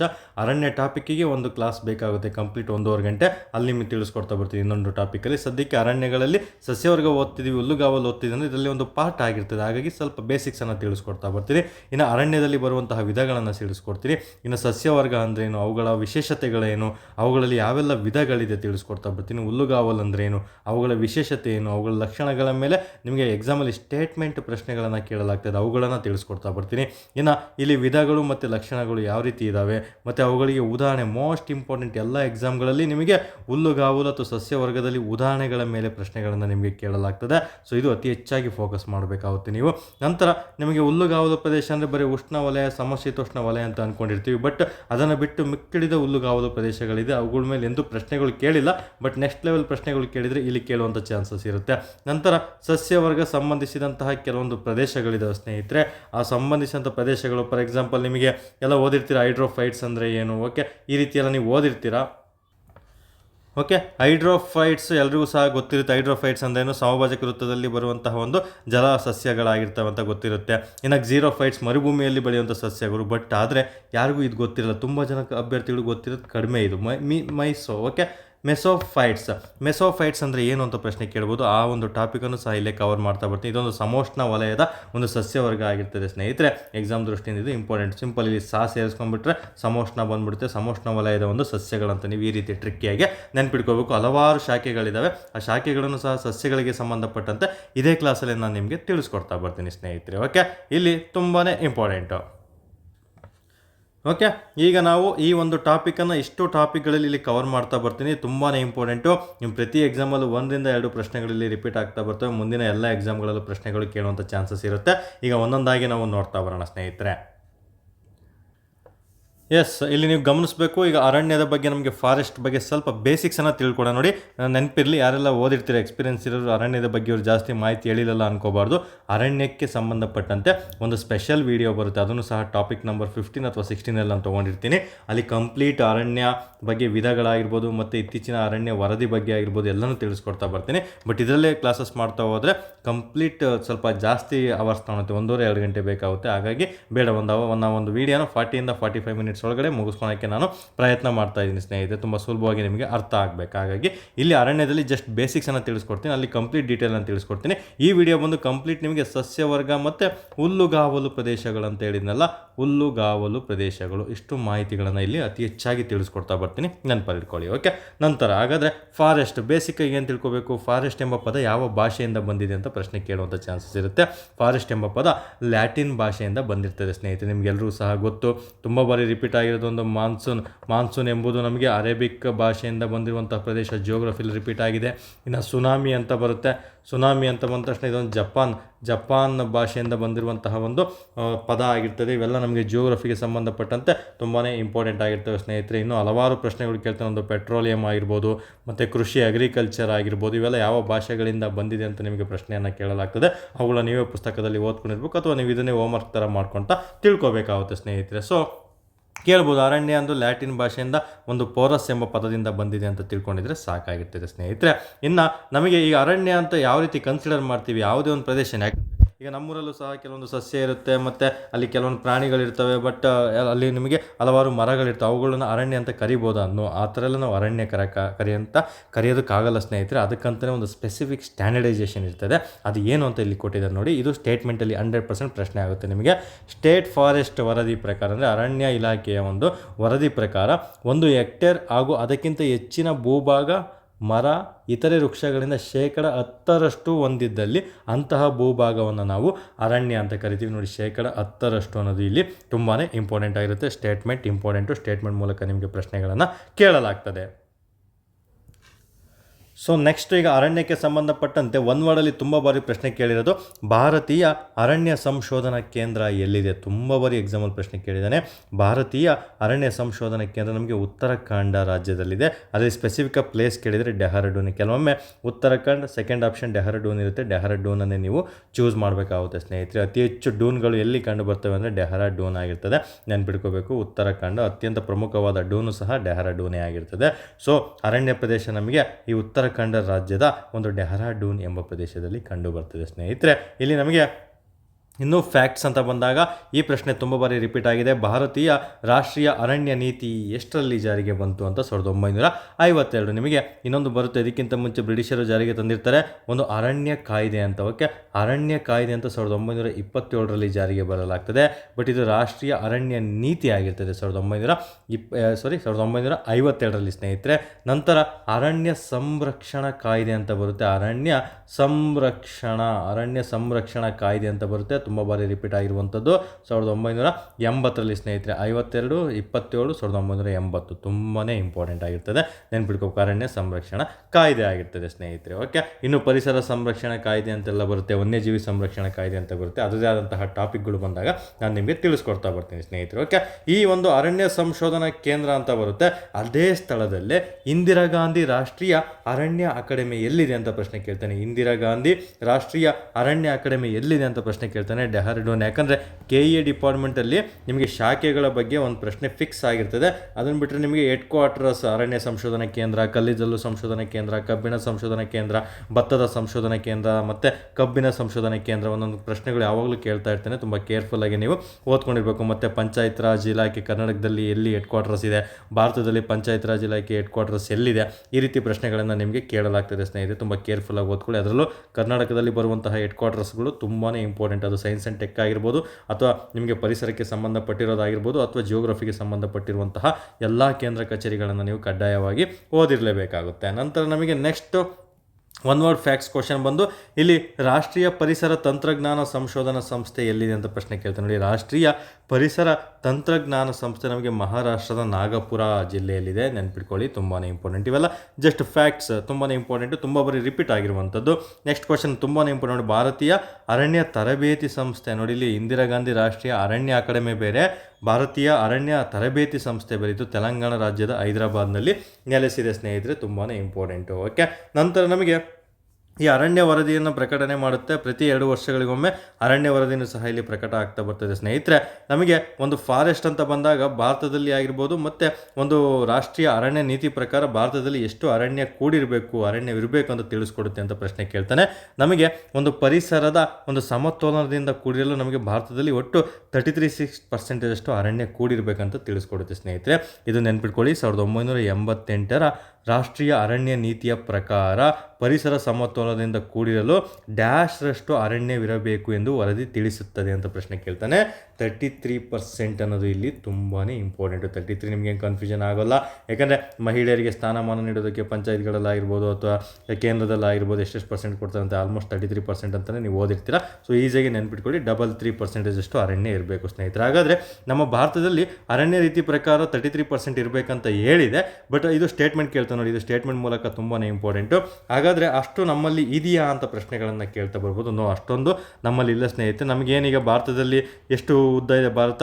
32,87,263 ಚದುರ ಕಿಲೋಮೀಟರ್ ಅಷ್ಟಿದೆ ಅಂತ ಎಲ್ರಿಗೂ ಸಹ ಗೊತ್ತು. ಒಟ್ಟು ವಿಸ್ತೀರ್ಣ ಭಾರತದ್ದೆಷ್ಟು ಲೆಕ್ಕಕ್ಕಿಲ್ಲದ ಬಾರಿ ಅಷ್ಟಿದು ಪ್ರಶ್ನೆ ಆಗಿದೆ, ನೆನ್ಪಿಟ್ಕೊಳ್ಳಿ. ನಂತರ ಈ ಒಂದು ಚದುರ ಮೀಟರಲ್ಲಿ ನಮಗೆ ಇಷ್ಟು ವಿಸ್ತೀರ್ಣದಲ್ಲಿ ಅರಣ್ಯ ಎಷ್ಟಿದೆ ಅಂತ ಪ್ರಶ್ನೆ ಕೇಳ್ತಾನೆ. 25.17%. ತುಂಬಾ ಇಂಪಾರ್ಟೆಂಟು. ಎಷ್ಟಿದೆ? 25.17% ಅಷ್ಟು ಇದು ಒಳಗೊಂಡಿದೆ ಸ್ನೇಹಿತರೆ. ತುಂಬಾ ಇಂಪಾರ್ಟೆಂಟು ಎಕ್ಸಾಮ್ ದೃಷ್ಟಿಯಿಂದ. ಎಕ್ಸಾಮಲ್ಲಿ ಕೇಳ್ತಾನೆ, ಭಾರತದಲ್ಲಿ ಅರಣ್ಯದ ಒಟ್ಟು ವಿಸ್ತೀರ್ಣ ಎಷ್ಟು ಅಂತ ನಿಮಗೆ ಪ್ರಶ್ನೆಗಳನ್ನು ಕೇಳಲಾಗ್ತದೆ. 25. ಇದರಲ್ಲಿ ಡಿವೈಡ್ ಆಗ್ತಾ ಬರುತ್ತೆ, ಕನ್ಫ್ಯೂಷನ್ ಮಾಡ್ಕೋಬಾರ್ದು. ಹೊಸ ಅಭ್ಯರ್ಥಿಗಳು, ಎಕ್ಸ್ಪೀರಿಯನ್ಸ್ ಇರೋರಿಗೆ ಗೊತ್ತಿರುತ್ತೆ ಈ ಟಾಪಿಕ್ಕು. ಇದರಲ್ಲಿ 21.76%, ಮತ್ತು ಇನ್ನೊಂದು 3.41% ಮಿಕ್ಕಿದ್ದು ಇಲ್ಲಿ ಯಾವ್ದು ಕವರ್ ಆಗಿದೆ ಅಂತ ಪ್ರಶ್ನೆ ಕೇಳ್ತಾನೆ. ಇದು ಅರಣ್ಯ. ಓಕೆ, ಇದು ಅರಣ್ಯ 21.76% ಇದೆ. ಅದ್ರ ಜೊತೆಗೆ ನಮಗೆ ಮರಗಳು, ಟ್ರೀ ಅಂತ ಕರಿತೀವಲ್ಲ, ಮರಗಳು 3.41% ಇದೆ ಸ್ನೇಹಿತರೆ. ಇವೆರಡು ಸೇರಿ 25.17. ಎಕ್ಸಾಂಪಲ್ ಡೈರೆಕ್ಟಾಗಿ ಕೇಳ್ಬೋದು, ಸಸ್ಯವರ್ಗ ಮತ್ತು ಮರಗಳು ಅಥವಾ ಎಲ್ಲ ನೈಸರ್ಗಿಕ ಸಂಪನ್ಮೂಲಗಳನ್ನು ಕುರಿತು ಎಷ್ಟು ಪರ್ಸೆಂಟೇಜ್ ಇದೆ ಅಂತ ಕೇಳಿದರೆ 25.17%. ಇಫ್ ಇನ್ ಕೇಸ್ ಮರಗಳನ್ನು ಮತ್ತು ಇತರೆ ಸಸ್ಯಗಳನ್ನು ಹೊರತುಪಡಿಸಿ ಭಾರತದಲ್ಲಿ ಎಷ್ಟು ಅರಣ್ಯ ಇದೆ ಅಂತ ಕೇಳಿದರೆ 21.76%. ಇಲ್ಲಿ ಗಮನಿಸಬೇಕಿರೋದು ಏನು ಅಂದರೆ ಅವರು ಪ್ರಶ್ನೆ ಯಾವ ರೀತಿ ಕೇಳ್ತಾರೆ ಅನ್ನೋದು ಇಲ್ಲಿ ಇಂಪಾರ್ಟೆಂಟ್. ಇಫ್ ಇನ್ ಕೇಸು ಭಾರತದಲ್ಲಿ ಒಟ್ಟು ಅರಣ್ಯ ಎಷ್ಟಿದೆ ಅಂತ ಕೇಳಿ ಅಲ್ಲಿ ನಿಮಗೆ 25.17 ಇದ್ದು 21.76 ಇಲ್ಲವೇ ಇಲ್ಲ ಆಪ್ಷನ್ ಅಂದಾಗ ಅವಾಗಲೂ ನೀವು ಇದನ್ನೇ ಚೂಸ್ ಮಾಡಬೇಕಾಗುತ್ತೆ. ಈ ಥರ ಅನಲೈಸಿಂಗ್ ಪ್ರಶ್ನೆಗಳನ್ನು KE ಡಿಪಾರ್ಟ್ಮೆಂಟ್ ಅವರು ಕೇಳ್ತಾ ಬರ್ತಾರೆ ಸ್ನೇಹಿತರೆ. ತುಂಬ ಕೇರ್ಫುಲ್ಲಾಗಿ ನನ್ನ ಅಭ್ಯರ್ಥಿಗಳು ಓದಿರಬೇಕು. ನಿಮಗೆ ಯಾವುದೇ ಕಾರಣಕ್ಕೂ ಓದಿರುವಂಥ ಟಾಪಿಕಲ್ಲಿ 1 ಅಂಕಗಳು ನಿಮಗೆ ಮಿಸ್ ಆಗಬಾರ್ದು. ಆ ರೀತಿ ನಾನು ನಿಮಗೆ ಗೈಡ್ಲೈನ್ಸನ್ನು ಕೊಡ್ತಾ ಬರ್ತೀನಿ. ಅದ್ರ ಬಗ್ಗೆ ಭಯ ಬೇಕಿಲ್ಲ ಸ್ನೇಹಿತರೆ. ಓಕೆ, ನೆಕ್ಸ್ಟ್ ಪಾಯಿಂಟ್ ಇಷ್ಟ ಆಯಿತು. ಇಷ್ಟು ಓದಿದರೆ ಸ್ವಲ್ಪ ಇಲ್ಲಿ ಟ್ರಿಕ್ಕಿಯಾಗಿ ಪ್ರಶ್ನೆ ಕೇಳ್ತಾನೆ. ಈಗ 25.17%, ಇದರಲ್ಲಿ 32,87,263 ಚದುರ ಕಿಲೋಮೀಟರಲ್ಲಿ ಒಟ್ಟು 100% ಅಂತ ತಿಳ್ಕೊಳ್ಳಿ. ಇದನ್ನು ಅದರಲ್ಲಿ ಎಷ್ಟಂದರೆ 25.17% ಅರಣ್ಯ ಇದೆ ಅಂತ ಹೇಳಿದೆ. ಇದನ್ನು ಸಪ್ರೇಟಾಗಿ ಪ್ರಶ್ನೆಯನ್ನು ಕೇಳಿದರೆ ಎಷ್ಟು ಕಿಲೋಮೀಟರ್, ಎಷ್ಟು ಚದುರ ಕಿಲೋಮೀಟರ್ ಇದೆ ಅಂತ ಪ್ರಶ್ನೆ ಕೇಳ್ಬೋದು ನಿಮಗೆ. 8,27,357 ನೆನ್ಪಿಟ್ಕೊಳ್ಳಿ. 8,27,357 ಸ್ಕ್ವಯರ್ ಕಿಲೋಮೀಟರ್, ಚದುರ ಕಿಲೋಮೀಟರ್ ಅಷ್ಟು ಒಳಗೊಂಡಿದೆ ಸ್ನೇಹಿತರೆ. ಇದನ್ನು ಸಹ ಕೇಳಿಲ್ಲ, ಈ ಥರನೂ ಕೇಳುವಂಥ ಚಾನ್ಸಸ್ ಇರುತ್ತೆ. ಕೇರ್ಫುಲ್ಲಾಗಿ ನೆನ್ಪಿಟ್ಕೋಬೇಕಾಗುತ್ತೆ ನೀವು, ತುಂಬಾ ಇಂಪಾರ್ಟೆಂಟು. ಓಕೆ, ನಂತರ ಬರೋದು ನಮಗೆ ಎಕ್ಸಾಮ್ ದೃಷ್ಟಿಯಿಂದ ತುಂಬಾ ಇಂಪಾರ್ಟೆಂಟು. ಮತ್ತು ಇನ್ನೂ ಅವ್ರು ಡೆಪ್ತಾಗಿ ಹೋಯ್ತಂದರೆ KE ಡಿಪಾರ್ಟ್ಮೆಂಟು ಇನ್ನೂ ಡೆಪ್ತಾಗಿ ಹೋಯ್ತಂದರೆ 8,27,357 ಇದೆಯಲ್ಲ, ಇದನ್ನು ಸಹ ನಿಮಗೆ ಲೇಗ್ ಅರಣ್ಯ ಮತ್ತು ಮರ ಅಂತ ಡಿವೈಡ್ ಮಾಡಿದ್ವು, ಅಲ್ಲೂ ಸಹ ಡಿವೈಡ್ ಆಗ್ತಾ ಬರ್ತವೆ ಸ್ನೇಹಿತರೆ. ಇಲ್ಲಿ ನಮಗೆ 7,15,343 ಚದುರ ಕಿಲೋಮೀಟರ್ ಇದೆ. ಇನ್ನು ಇದು 1,12,14 ಚದುರ ಕಿಲೋಮೀಟರ್ ಇದೆ. ಓಕೆ, ಇದನ್ನು ಕೇಳೋದಿಲ್ಲ, ಬಟ್ ನಿಮಗೆ ಡೇಟಾ ಇರಲಿ ಅಂತ ಹೇಳ್ತಾ ಇದ್ದೀನಿ. ಫ್ರೆಶರ್ ಯಾವುದೇ ಥರಕ್ಕೂ ಭಯ ಪಡ್ಕೊಳ್ಳೋಂಥ ಅವಶ್ಯಕತೆ ಇಲ್ಲ. 1-2 ಬಾರಿ ಓದಿದಾಗ ನಿಮಗೆ ನೆನಪಿಡುತ್ತೆ ಸ್ನೇಹಿತರೆ. ಇಷ್ಟೂ ಡೇಟಾ ನೆನಪಿಡುವಂಥ ಅವಶ್ಯಕತೆ ಇಲ್ಲ. ಜಸ್ಟ್ 7 ಲಕ್ಷ ಅಂತ ನೆನಪಿಟ್ಕೊಳ್ಳಿ. ಇದು 7,15,000, ಇದು 1,12,000 ಅಂತ ನೆನಪಿಟ್ಕೊಂಡ್ಬಿಟ್ರೆ ಎಕ್ಸಾಮಲ್ಲಿ ನೆನಪುತ್ತೆ. ಯಾಕಂದರೆ KE ಡಿಪಾರ್ಟ್ಮೆಂಟು ನಿಮಗೆಲ್ಲರೂ ಗೊತ್ತು, ಇದನ್ನು ಎಲ್ಲರೂ ಓದಿರ್ತಾರೆ, ಇದನ್ನು ಎಲ್ಲರೂ ಓದಿರ್ತಾರೆ. ಬಟ್ ಈ ರೀತಿ ಡಿವೈಡ್ ಮಾಡಿ ಓದಿರಲ್ಲ. ಅಂತಹ ಪ್ರಶ್ನೆಗಳನ್ನು ಕೇಳುವಂಥ ಚಾನ್ಸಸ್ಸು ತುಂಬಾ ಇರ್ತದೆ ಸ್ನೇಹಿತರೆ. ತುಂಬ ಕೇರ್ಫುಲ್ಲಾಗಿ ಓದ್ಕೊಳ್ಳಿ ಎಕ್ಸಾಮ್ ದೃಷ್ಟಿಯಿಂದ ತುಂಬಾ ಇಂಪಾರ್ಟೆಂಟು. ಇಲ್ಲಿ ಹೇಳಿರುವಂತಹ ಅಂಶಗಳು ಯಾವುದೇ ಕಾರಣಕ್ಕೂ ನೆಗ್ಲೆಕ್ಟ್ ಮಾಡಬೇಡಿ. ಎಕ್ಸಾಮ್ ಪಾಸ್ ಆಗಬೇಕಂದ್ರೆ ನಿಮಗೆ ಗೊತ್ತಿರುವಂತಹ ಟಾಪಿಕ್ಗಳಲ್ಲಿ ಯಾವುದೇ ಕಾರಣಕ್ಕೂ ಅಂಕಗಳು ಮಿಸ್ ಆಗಬಾರ್ದು. ಅಂಥ ಟಾಪಿಕ್ಗಳಲ್ಲಿ ಇದು ಸಹ ಒಂದಾಗಿರುತ್ತೆ. ಯಾವುದೇ ಥರ ಗೊಂದಲಕ್ಕೆ ಈಡಾಗಬೇಡಿ ಸ್ನೇಹಿತರೆ. ಓದೋದು ಅಷ್ಟು ಸುಲಭ ಅಲ್ಲ. ಕಾಂಪಿಟೇಟಿವ್ ಫೀಲ್ಡಲ್ಲಿ ಈಗಿರುವಂಥ ಕಾಂಪಿಟೇಷನಲ್ಲಿ ಪಾಸ್ ಆಗೋದು ಅಷ್ಟು ಸುಲಭ ಅಲ್ಲ. ತುಂಬ ಕೇರ್ಫುಲ್ಲಾಗಿ ಓದ್ಕೊಳ್ಳಿ. ಓಕೆ, ನಿಮಗೆ ಫುಲ್ ಗೈಡ್ಲೈನ್ಸ್ ಬೇಕಂದರೆ, ನಿಮಗೆ ಈ ಟಾಪಿಕ್ಗಳ ಜೊತೆ ನಿಮಗೆ ಭರವಸೆ ಬಂದಿದ್ದರೆ, ಫುಲ್ ಗೈಡ್ಲೈನ್ಸ್ ಬೇಕಂದರೆ ಆದಷ್ಟು ಬೇಗ ಮಿಷನ್ KA ಬ್ಯಾಚ್ ಶುರು ಆಗ್ತಾ ಬರುತ್ತೆ. ಆ ಮಿಷನ್ KA ಬ್ಯಾಚ್ ಯಾವ ರೀತಿ ಇರುತ್ತೆ ಅಂತ ಹೇಳ್ಬಿಟ್ಟು ನಮ್ಮ ಟೆಲಿಗ್ರಾಮ್ ಚಾನಲ್ ತಿಳಿಸ್ತೀನಿ. ಈಗ ಆಲ್ರೆಡಿ ತುಂಬ ಅಭ್ಯರ್ಥಿಗಳು 2,000 to 3,000 ಅಭ್ಯರ್ಥಿಗಳಿಗೆ ಆಲ್ರೆಡಿ ಮಿಷನ್ 500 ಬ್ಯಾಚಲ್ಲಿ ಜಾಯ್ನ್ ಆಗಿ ಮಾರ್ಗದರ್ಶನವನ್ನು ಪಡ್ಕೊಂಡಿದ್ದಾರೆ. ನೆಕ್ಸ್ಟ್ ಬರೋದೇ mission KA complete PC PSI ಮತ್ತು ವಿಲೇಜ್ ಅಕೌಂಟೆಂಟ್ 2026. ಓಕೆ, 3 ಬ್ಯಾಚ್ಗಳಿಗೂ ಸಹ 3 ಡಿಪಾರ್ಟ್ಮೆಂಟಿಗೂ ಸಹ ಹೆಲ್ಪ್ ಆಗೋ ಥರ ನಿಮಗೆ ಕಂಪ್ಲೀಟ್ ವೈಯಕ್ತಿಕ ಮಾರ್ಗದರ್ಶನ, ಫುಲ್ ಅದ್ಭುತ ಮತ್ತು ವಿಭಿನ್ನವಾಗಿರುವಂಥ ಬ್ಯಾಚ್ಗಳನ್ನು ಹೊಸದಾಗಿ ಶುರು ಮಾಡ್ತಾ ಇದ್ದೀನಿ. 2026 ಮೊದಲನೇ ಬ್ಯಾಚ್ ಆಗಿರ್ತದೆ. ಇದು ಟೋಟಲ್ 24ನೇ ಬ್ಯಾಚ್ ಆಗಿರ್ತದೆ ಸ್ನೇಹಿತರೆ. 2026ರಲ್ಲಿ ಮೊದಲನೇ ಬ್ಯಾಚ್ ಆಗಿರುತ್ತೆ. ತುಂಬಾ ಅಚ್ಚುಕಟ್ಟಾಗಿ ಪ್ರಿಪೇರ್ ಆಗ್ತಾ ಇದ್ದೀವಿ. ಅದಕ್ಕೋಸ್ಕರನೇ ಆದಷ್ಟು ಬೇಗ ಶುರು ಮಾಡ್ತೀವಿ. ಕಂಪ್ಲೀಟ್ ವೈಯಕ್ತಿಕ ಮಾರ್ಗದರ್ಶನ ಬೇಕು ಸರ್ ನಮಗೆ, ಎಲ್ಲ ಟಾಪಿಕ್ಗಳು ವೈಯಕ್ತಿಕ ಮಾರ್ಗದರ್ಶನ ಸಬ್ಜೆಕ್ಟ್ ವೈಸ್ ಬೇಕು ಅಂದರು ಈ ಬ್ಯಾಚ್ ಬರುವಂಥ ಮುಂದಿನ ದಿನಗಳಲ್ಲಿ ಜಾಯ್ನ್ ಆಗ್ತಿರ್ಬೋದು. ಟೆಲಿಗ್ರಾಮಲ್ಲಿ ಆದಷ್ಟು ಬೇಗ ಅಪ್ಡೇಟನ್ನು ಕೊಡ್ತೀನಿ. ಓಕೆ, ನಂತರ ತುಂಬ ಜನ ಕಾಲ್ಸ್ ಮಾಡ್ತಾ ಇದ್ದೀರಾ. ಪ್ರತಿದಿನ 20, 25, 30 ಕಾಲ್ಸ್ ಬರ್ತಾ ಇದೆ ಸ್ನೇಹಿತರೆ. ಸೊ ಆದಷ್ಟು ಬೇಗ ಶುರು ಮಾಡ್ತೀನಿ. ಸ್ವಲ್ಪ ವೈಯಕ್ತಿಕ ಕಾರಣದಲ್ಲಿ ಬ್ಯುಸಿ ಇದ್ದೇವೆ ಈ ವಾರ, ಹಾಗಾಗಿ ಮುಂದಿನ ವಾರದಿಂದ ಆ ಬ್ಯಾಚನ್ನು ಶುರು ಮಾಡ್ತಾ ಬರ್ತೀನಿ. ಓಕೆ, ನಂತರ ನಮಗೆ ತುಂಬಾ ಇಂಪಾರ್ಟೆಂಟು, ಇಲ್ಲಿ ನೋಡಿದ್ರಲ್ಲ ಸ್ಟೇಟ್ ಫಾರೆಸ್ಟ್ ರಿಪೋರ್ಟ್ 2023 ಭಾರತದಲ್ಲಿ 25.17% ಅರಣ್ಯವಿದೆ ಎಂದು ವರದಿ ತಿಳಿಸಿದೆ. ಯಾವ ರಿಪೋರ್ಟು? ಸ್ಟೇಟ್ ಫಾರೆಸ್ಟ್ ರಿಪೋರ್ಟ್ 2023 ವರದಿಯ ಪ್ರಕಾರ ಅನ್ನೋ ಒಂದು ಪಾಯಿಂಟನ್ನು ನೀವು ಇಲ್ಲಿ ನೆನಪಿಟ್ಕೊಂಡಿರ್ಬೇಕಾಗುತ್ತೆ. ಇನ್ನು 1976 ಎಲ್ರಿಗೂ ಸಹ ಗೊತ್ತು, ಸಂವಿಧಾನದ ಮನೆ ತಿದ್ದುಪಡಿ ಹೇಳಿದ್ದೀನಿ. 42ನೇ ಒಂದು ಸಂವಿಧಾನದ ತಿದ್ದುಪಡಿಯನ್ನು ನಾವು ಏನು ಮಿನಿ ಸಂವಿಧಾನ ಅಂತಲೇ ಕರಿತೇವೆ ಅಂತ ನಿಮಗೆ ತಿಳಿಸ್ಕೊಡಿದ್ದೀನಿ. ತುಂಬಾ ಇಂಪಾರ್ಟೆಂಟ್ ಆಗಿರುವಂಥದ್ದು. ಓಕೆ, ಆ ತಿದ್ದುಪಡಿ ಬಗ್ಗೆಯೂ ಸಹ ಪ್ರಶ್ನೆಗಳನ್ನು ಮೊನ್ನೆ FDA SDA ಎಕ್ಸಾಮಲ್ಲಿ ಕೇಳ್ತಾ ಬಂದಿದ್ದಾನೆ. ಅಲ್ಲಿ 47ನೇ ತಿದ್ದುಪಡಿ ಪ್ರಕಾರ ಈ ಅರಣ್ಯ ಎಂಬ ವಿಷಯವನ್ನು ಸಮವರ್ತಿ ಪಟ್ಟಿಗೆ ಸೇರಿಸಲಾಗಿದೆ. ಎಕ್ಸಾಮಲ್ಲಿ ಕೇಳ್ತಾನೆ, ಅರಣ್ಯ ಎಂಬುದು ಈ ಕೆಳಗಿನ ಯಾವ ಪಟ್ಟಿಯಲ್ಲಿ ಕಂಡು ಬರುತ್ತದೆ? ಕೇಂದ್ರ ಪಟ್ಟಿ, ರಾಜ್ಯ ಪಟ್ಟಿ, ಸಮವರ್ತಿ ಪಟ್ಟಿ ಅಂತ. ಸಮವರ್ತಿ ಪಟ್ಟಿ ಸ್ನೇಹಿತರೆ, ಇಫ್ ಇನ್ ಕೇಸ್ ಸ್ಟೇಟ್ಮೆಂಟ್ ಮೂಲಕ ಕೇಳೋದಾದರೆ, ಅರಣ್ಯವು ಮೊದಲ ಬಾರಿಗೆ ರಾಜ್ಯ ಪಟ್ಟಿಯಲ್ಲಿ ಕೆಲಸವನ್ನು ನಿರ್ವಹಿಸ್ತಾ ಇತ್ತು. ಪ್ರಸ್ತುತ 47ನೇ ತಿದ್ದುಪಡಿ ಪ್ರಕಾರ ಅದನ್ನು ರಾಜ್ಯ ಪಟ್ಟಿಯಿಂದ ಸಮವರ್ತಿ ಪಟ್ಟಿಗೆ ವರ್ಗಾಯಿಸಲಾಗಿದೆ, ಸೇರಿಸಲಾಗಿದೆ ಅಂತ ಸ್ಟೇಟ್ಮೆಂಟನ್ನು ಕೊಡ್ತಾ ಬರ್ಬೋದು. ತುಂಬ ಕೇರ್ಫುಲ್ಲಾಗಿ ಓದ್ಕೊಳ್ಳಿ. ಅರಣ್ಯ ಅನ್ನೋದು ಸಮವರ್ತಿ ಪಟ್ಟಿಗೆ ಸೇರಿರುವಂತಹ ಒಂದು ಇದಾಗಿರ್ತದೆ ಸ್ನೇಹಿತರೆ. ಕನ್ಕರೆಂಟ್ ಲಿಸ್ಟ್ ಅಂತ ಕರಿತಾ ಬರ್ತೀವಿ. ಇಲ್ಲಿ ಕೇಂದ್ರ ಮತ್ತು ರಾಜ್ಯಗಳ ಸಂಬಂಧ ಅಂತ ಒಂದು ಟಾಪಿಕ್ ಬರುತ್ತೆ ಸಂವಿಧಾನದಲ್ಲಿ, ಅಲ್ಲಿ ಬರುವಂತಹ ಒಂದು ಟಾಪಿಕ್ ಇದಾಗಿರ್ತದೆ. ಸೊ ಹೇಳಿದ್ನಲ್ಲ, ಅರಣ್ಯ ಅನ್ನೋದು ಇನ್ನೂ ತುಂಬಾ ಇಂಪಾರ್ಟೆಂಟ್. ಅತಿ ಹೆಚ್ಚಾಗಿ ಅರಣ್ಯಗಳು ಎಲ್ಲಿ ಕಂಡು ಬರ್ತವೆ? ಫಾರ್ ಎಕ್ಸಾಂಪಲ್ ಮಧ್ಯಪ್ರದೇಶ, ಅರುಣಾಚಲ್ ಪ್ರದೇಶ, ಛತ್ತೀಸ್ಗಢದಲ್ಲಿ ಪ್ರಸ್ತುತ ನಮ್ಗೆ ಅತಿ ಹೆಚ್ಚಾಗಿ ಅರಣ್ಯಗಳು ಕಂಡು ಬರ್ತವೆ. ಅರಣ್ಯ ರಿಪೋರ್ಟ್ ಅಂತ ಬರುತ್ತೆ. ಮತ್ತು ಅರಣ್ಯಗಳು ಅಂತ ಬಂದಾಗ ಟಾಪಿಕನ್ನು ತಿಳಿಸ್ಕೊಡ್ತೀನಿ. ಇನ್ನು ಪ್ರಪಂಚದಲ್ಲಿ ಅತಿ ಹೆಚ್ಚಾಗಿ ಅರಣ್ಯ ಹೊಂದಿರುವಂಥ ದೇಶ ಯಾವುದು ಅಂತ ಪ್ರಶ್ನೆ ಕೇಳ್ತಾನೆ, ರಷ್ಯಾ ಆಗಿರ್ತದೆ ಸ್ನೇಹಿತರೆ. ಇನ್ನು ಪ್ರಪಂಚದಲ್ಲಿ ಅತಿ ಹೆಚ್ಚಾಗಿ ಕರಾವಳಿ ಪ್ರದೇಶ ಕಂಡುಬರುವಂತಹ ದೇಶ ಕೆನಡಾ ಆಗಿರುತ್ತೆ. ಇವನ್ನ ತುಂಬ ಕೇರ್ಫುಲ್ಲಾಗಿ ನೆನ್ಪಿಟ್ಕೊಳ್ಳಿ, ಮುಂದೆ ಹೇಳ್ತೀನೋ ಗೊತ್ತಿಲ್ಲ, ಬಟ್ ಇವೆರಡು ಪ್ರಶ್ನೆಗಳು ರಿಪೀಟ್ ಆಗ್ತವೆ. ಪ್ರಪಂಚದಲ್ಲಿ ಅತಿ ಹೆಚ್ಚು ಅರಣ್ಯ ಹೊಂದಿರೋದು ರಷ್ಯಾ, ಪ್ರಪಂಚದಲ್ಲಿ ಅತಿ ಹೆಚ್ಚು ಕರಾವಳಿ ಪ್ರದೇಶವನ್ನು ಹೊಂದಿರೋದು ಕೆನಡಾ ದೇಶ. ನೋಡಿ, ಎರಡು ನೆನ್ಪಿಟ್ಕೊಂಡ್ರೆ ನಿಮಗೆ ಕನ್ಫ್ಯೂಷನ್ ಆಗಲ್ಲ ಸ್ನೇಹಿತರೆ. ಓಕೆ, ಇಲ್ಲಿ ನಿಮಗೆ ನೋಡಿ, ಇಲ್ಲಿ ಅರಣ್ಯ ಅತಿ ಹೆಚ್ಚಾಗಿರೋದು ಇಲ್ಲಿ ಇದೆ ನೋಡಿ, ರಷ್ಯಾ ಅಂತ ನೆನ್ಪಿಟ್ಕೊಳ್ಳಿ. ಇನ್ನು ಕರಾವಳಿಯಲ್ಲಿ ಅತಿ ಹೆಚ್ಚಾಗಿರೋದು ಕೆನಡಾ ದೇಶ ಆಗಿರ್ತದೆ. ಇಲ್ಲಿ ಇದೆ, ಇಲ್ಲಿ ಇದೆ ಅಂತ ನೆನ್ಪಿಟ್ಕೊಂಡ್ರೆ ಇನ್ಯಾವತ್ತು ನೀವು ಇದನ್ನು ರಿವಿಷನ್ ಮಾಡುವಂಥ ಅವಶ್ಯಕತೆ ಇಲ್ಲ ಸ್ನೇಹಿತರೆ. ಇದೇ ರೀತಿಯೇ ಪ್ರತಿಯೊಂದಕ್ಕೂ ಎಲ್ಲಿ ನಿಮಗೆ ಟಫೆಸ್ಟ್ ಅನಿಸುತ್ತೆ ಅಲ್ಲಿ ಕೋಡ್ ವರ್ಡ್ ಇಟ್ಕೊಳ್ತಾ ಬನ್ನಿ. ನಾನು ನನ್ನ ವೈಯಕ್ತಿಕ ಮಾರ್ಗದರ್ಶನ ಬ್ಯಾಚ್ಗಳಲ್ಲಿ ಇದೇ ರೀತಿಯ ಮಾಹಿತಿಗಳನ್ನು ತಿಳಿಸ್ಕೊಡ್ತಾ ಬರ್ತೀನಿ ಸ್ನೇಹಿತರೆ. ನಮ್ಮ ಉದ್ದೇಶ ಏನು? ಫೈನಲ್ ಪಾಸ್ ಆಗಬೇಕು. ನೀವು ಓದೋದು ಯಾವ ರೀತಿ ಆದರೂ ಓದ್ಕೊಳ್ಳಿ, ನಮ್ಮ ರಿಸಲ್ಟು ನಮಗೆ ತುಂಬಾ ಇಂಪಾರ್ಟೆಂಟ್ ಆಗಿರ್ತದೆ ಸ್ನೇಹಿತರೆ. ಓಕೆ, ಇಷ್ಟು ಅರಣ್ಯ ಆಯಿತು. ಈ ಅರಣ್ಯವನ್ನು ಡಿವೈಡ್ ಮಾಡ್ತಾ ಬರ್ತೀವಿ. ಒಂದು ನಮಗೆ ಅರಣ್ಯದ ವಿಧಗಳಂತ ಡಿವೈಡ್ ಮಾಡ್ತಾ ಬರ್ತೀವಿ. ಇನ್ನೊಂದು ಸಸ್ಯವರ್ಗ ಮತ್ತು ಹುಲ್ಲುಗಾವಲು ಪ್ರದೇಶ ಅಂತ ಡಿವೈಡ್ ಮಾಡ್ತಾ ಬರ್ತೀವಿ. ಈಗ ಅರಣ್ಯ ವಿಧಗಳಂದರೆ ಉಷ್ಣ ತೇವೋಹಿತ ಪ್ರದೇಶ ಅಂದರೆ ಫಾರ್ ಎಕ್ಸಾಂಪಲ್ಲು ಈಗ ಸದಾ ಹಸಿರಾಗಿರುವ ಸಸ್ಯಗಳು, ಎವರ್ಗ್ರೀನ್ ಫಾರೆಸ್ಟ್, ಮತ್ತು ಎಲೆ ಉದಿಸುವ ಮಾನ್ಸೂನ್ ಅರಣ್ಯಗಳು, ಈ ಥರ ಬರ್ತವೆ. ಇದಕ್ಕೆಲ್ಲ ಅರಣ್ಯಗಳು ಅಂತ ಬಂದಾಗ ಅಲ್ಲಿ ಈ ಮಾಹಿತಿಗಳನ್ನು ತಿಳಿಸ್ಕೊಡ್ತಾ ಬರ್ತೀನಿ. ಇವತ್ತು ಜಸ್ಟ್ ಸಸ್ಯವರ್ಗ ಮತ್ತು ಹುಲ್ಲುಗಾವಲು ಪ್ರದೇಶಗಳನ್ನು ತಿಳಿಸ್ತಾ ಬರ್ತೀನಿ ಸ್ನೇಹಿತರೆ. ಇದು most important topic, special 100 topic ಆಗಿರ್ತದೆ. ತುಂಬ ಕೇರ್ಫುಲ್ಲಾಗಿ ಸ್ಟೇಟ್ಮೆಂಟ್ ಮೂಲಕ ನೆನ್ಪಿಟ್ಕೊಳ್ತಾ ಬನ್ನಿ. ಎಲ್ಲಿ ಫ್ಯಾಕ್ಟ್ಸ್, ಎಲ್ಲಿ ಸ್ಟೇಟ್ಮೆಂಟ್ ಇದೆ, ಇಲ್ಲಿ ಜೋಡಿ ರೂಪ ಕೇಳ್ತಾರೆ, ನೀಟಾಗಿ ತಿಳಿಸ್ಕೊಡ್ತಾ ಬರ್ತೀನಿ. ಆ ರೀತಿ ನೀವು ಫಾಲೋ ಮಾಡ್ಕೊಳ್ತಾ ಬಂದರೆ ಸಾಕು ಸ್ನೇಹಿತರೆ. ಓಕೆ, ಹಾಗಾದರೆ ಇಲ್ಲಿ ನೋಡ್ತಾ ಬರೋಣ. ಇವತ್ತಿನ ಟಾಪಿಕ್ ಯಾವುದು? ಹುಲ್ಲುಗಾವಲು ಪ್ರದೇಶಗಳಾಗಿರ್ತವೆ. ಇಷ್ಟೊತ್ತು ಹೇಳಿದ್ದು ಬೇಸಿಕ್ಸ್ ಮತ್ತು ಯಾವ ರೀತಿ ಪ್ರಶ್ನೆ ಕೇಳ್ತಾನೆ ಅಂತಲೇ ಹೇಳಿದ್ದೀನಿ. ಮುಂದೆ ಇಲ್ಲಿ ಯಾವ ರೀತಿ ಓದ್ಕೋಬೇಕಂತ ನಾನು ನಿಮ್ಗೆ ಈಗ ತಿಳಿಸ್ಕೊಡ್ತಾ ಬರ್ತೀನಿ. ಓಕೆ, ಈಗ ಹುಲ್ಲುಗಾವಲು ಪ್ರದೇಶದ ಬಗ್ಗೆ ಮಾಹಿತಿಯನ್ನು ಒಂದೊಂದಾಗಿ ತಿಳ್ಕೊಳ್ತಾ ಬರೋಣ. ಹುಲ್ಲುಗಾವಲು ಪ್ರದೇಶಗಳಲ್ಲಿ ನಮಗೆ ಅವುಗಳ ಲಕ್ಷಣ ಮೇಲೆ ನಿಮಗೆ ಪ್ರಶ್ನೆಗಳನ್ನು ಕೇಳ್ತಾನೆ. ಸಿಂಪಲಾಗಿ ಕೇಳಿದರೆ ಡೈರೆಕ್ಟ್ ಹುಲ್ಲುಗಾವಲು ಪ್ರದೇಶ ಕೊಟ್ಬಿಟ್ಟು ಯಾವುದಕ್ಕೆ ಸಂಬಂಧಿಸಿದೆ ಅಂತ ಪ್ರಶ್ನೆ ಕೇಳ್ತಾನೆ. ಬಟ್ ಸ್ಟೇಟ್ಮೆಂಟ್ ವೈಸ್ ಪ್ರಶ್ನೆಗಳು ಬಂದಾಗ ಲಕ್ಷಣಗಳ ಮೇಲೆ ಪ್ರಶ್ನೆಗಳನ್ನು ಕೇಳಲಾಗ್ತದೆ ಸ್ನೇಹಿತರೆ. ಇಲ್ಲಿ ಮೊದಲೇದು ನೆನ್ಪಿಟ್ಕೊಳ್ತಾ ಬರೋಣ. ಹುಲ್ಲುಗಾವಲುಗಳು ವಿಶಾಲವಾದ ಮತ್ತು ತೆರೆದ ಭೂದೃಶ್ಯಗಳು ಆಗಿರ್ಬೋದು. ಪ್ರಾಥಮಿಕವಾಗಿ ಕೆಲವು ಅಥವಾ ಮರಗಳಿಲ್ಲದ ಹುಲ್ಲುಗಳಿಂದ ಆವೃತವಾಗಿದೆ ಸ್ನೇಹಿತರೆ. ಅಂದರೆ ಹಲವಾರು ಮರಗಳಿರ್ಬೋದು ಅಥವಾ ಮರಗಳಿಲ್ಲದೇ ಇರ್ಬೋದು, ಮತ್ತು ತೆಳುವಾದಂತಹ ಒಂದು ತೆರೆದ ಭೂದೃಶ್ಯಗಳು ಸಹ ಕಂಡುಬರುವಂಥ ಪ್ರದೇಶಗಳಿಗೆ ನಾವು ಹುಲ್ಲುಗಾವಲು ಪ್ರದೇಶಗಳಂತ ಕರಿತಾ ಬರ್ತೀವಿ. ಸ್ಟೇಟ್ಮೆಂಟ್ ಇಂಪಾರ್ಟೆಂಟ್, ತುಂಬ simple statement but important. Okay, ಇಲ್ಲಿ ಈ ಪರಿಸರ ವ್ಯವಸ್ಥೆಗಳು ಜಾಗತಿಕ ಜೀವ ವೈವಿಧ್ಯಕ್ಕೆ ಪ್ರಮುಖವಾಗಿದೆ ಮತ್ತು ವ್ಯಾಪಕ ಶ್ರೇಣಿಯ ಸಸ್ಯ ಮತ್ತು ಪ್ರಾಣಿ ಪ್ರಭೇದಗಳು ಇಲ್ಲಿ ಕಂಡುಬರ್ತವೆ ಸ್ನೇಹಿತರೆ. ವ್ಯಾಪಕ ಶ್ರೇಣಿಯ ಒಂದೊಂದು ಇಂಪಾರ್ಟೆಂಟ್ ಇಲ್ಲಾಗಿರ್ತದೆ, ನೆನಪಿಟ್ಕೊಳ್ಳಿ. ಓಕೆ, ನಂತರ ಅಂಟಾರ್ಟಿಕಾವನ್ನು ಹೊರತುಪಡಿಸಿ ಎಲ್ಲ ಖಂಡಗಳಲ್ಲಿ ಕಂಡುಬರುವಂತಹ ಹುಲ್ಲುಗಾವಲುಗಳು ಹವಾಮಾನದಲ್ಲಿ ಬಹಳ ವ್ಯತ್ಯಾಸಗೊಳ್ಳುತ್ತವೆ ಸ್ನೇಹಿತರೆ. ಇಲ್ಲಿ ತುಂಬಾ ಇಂಪಾರ್ಟೆಂಟು. ಅಂಟಾರ್ಟಿಕಾ ಖಂಡವನ್ನು ಹೊರತುಪಡಿಸಿ ಅನ್ನೋ ಸ್ಟೇಟ್ಮೆಂಟ್ ಇಲ್ಲಿ ಇಂಪಾರ್ಟೆಂಟು.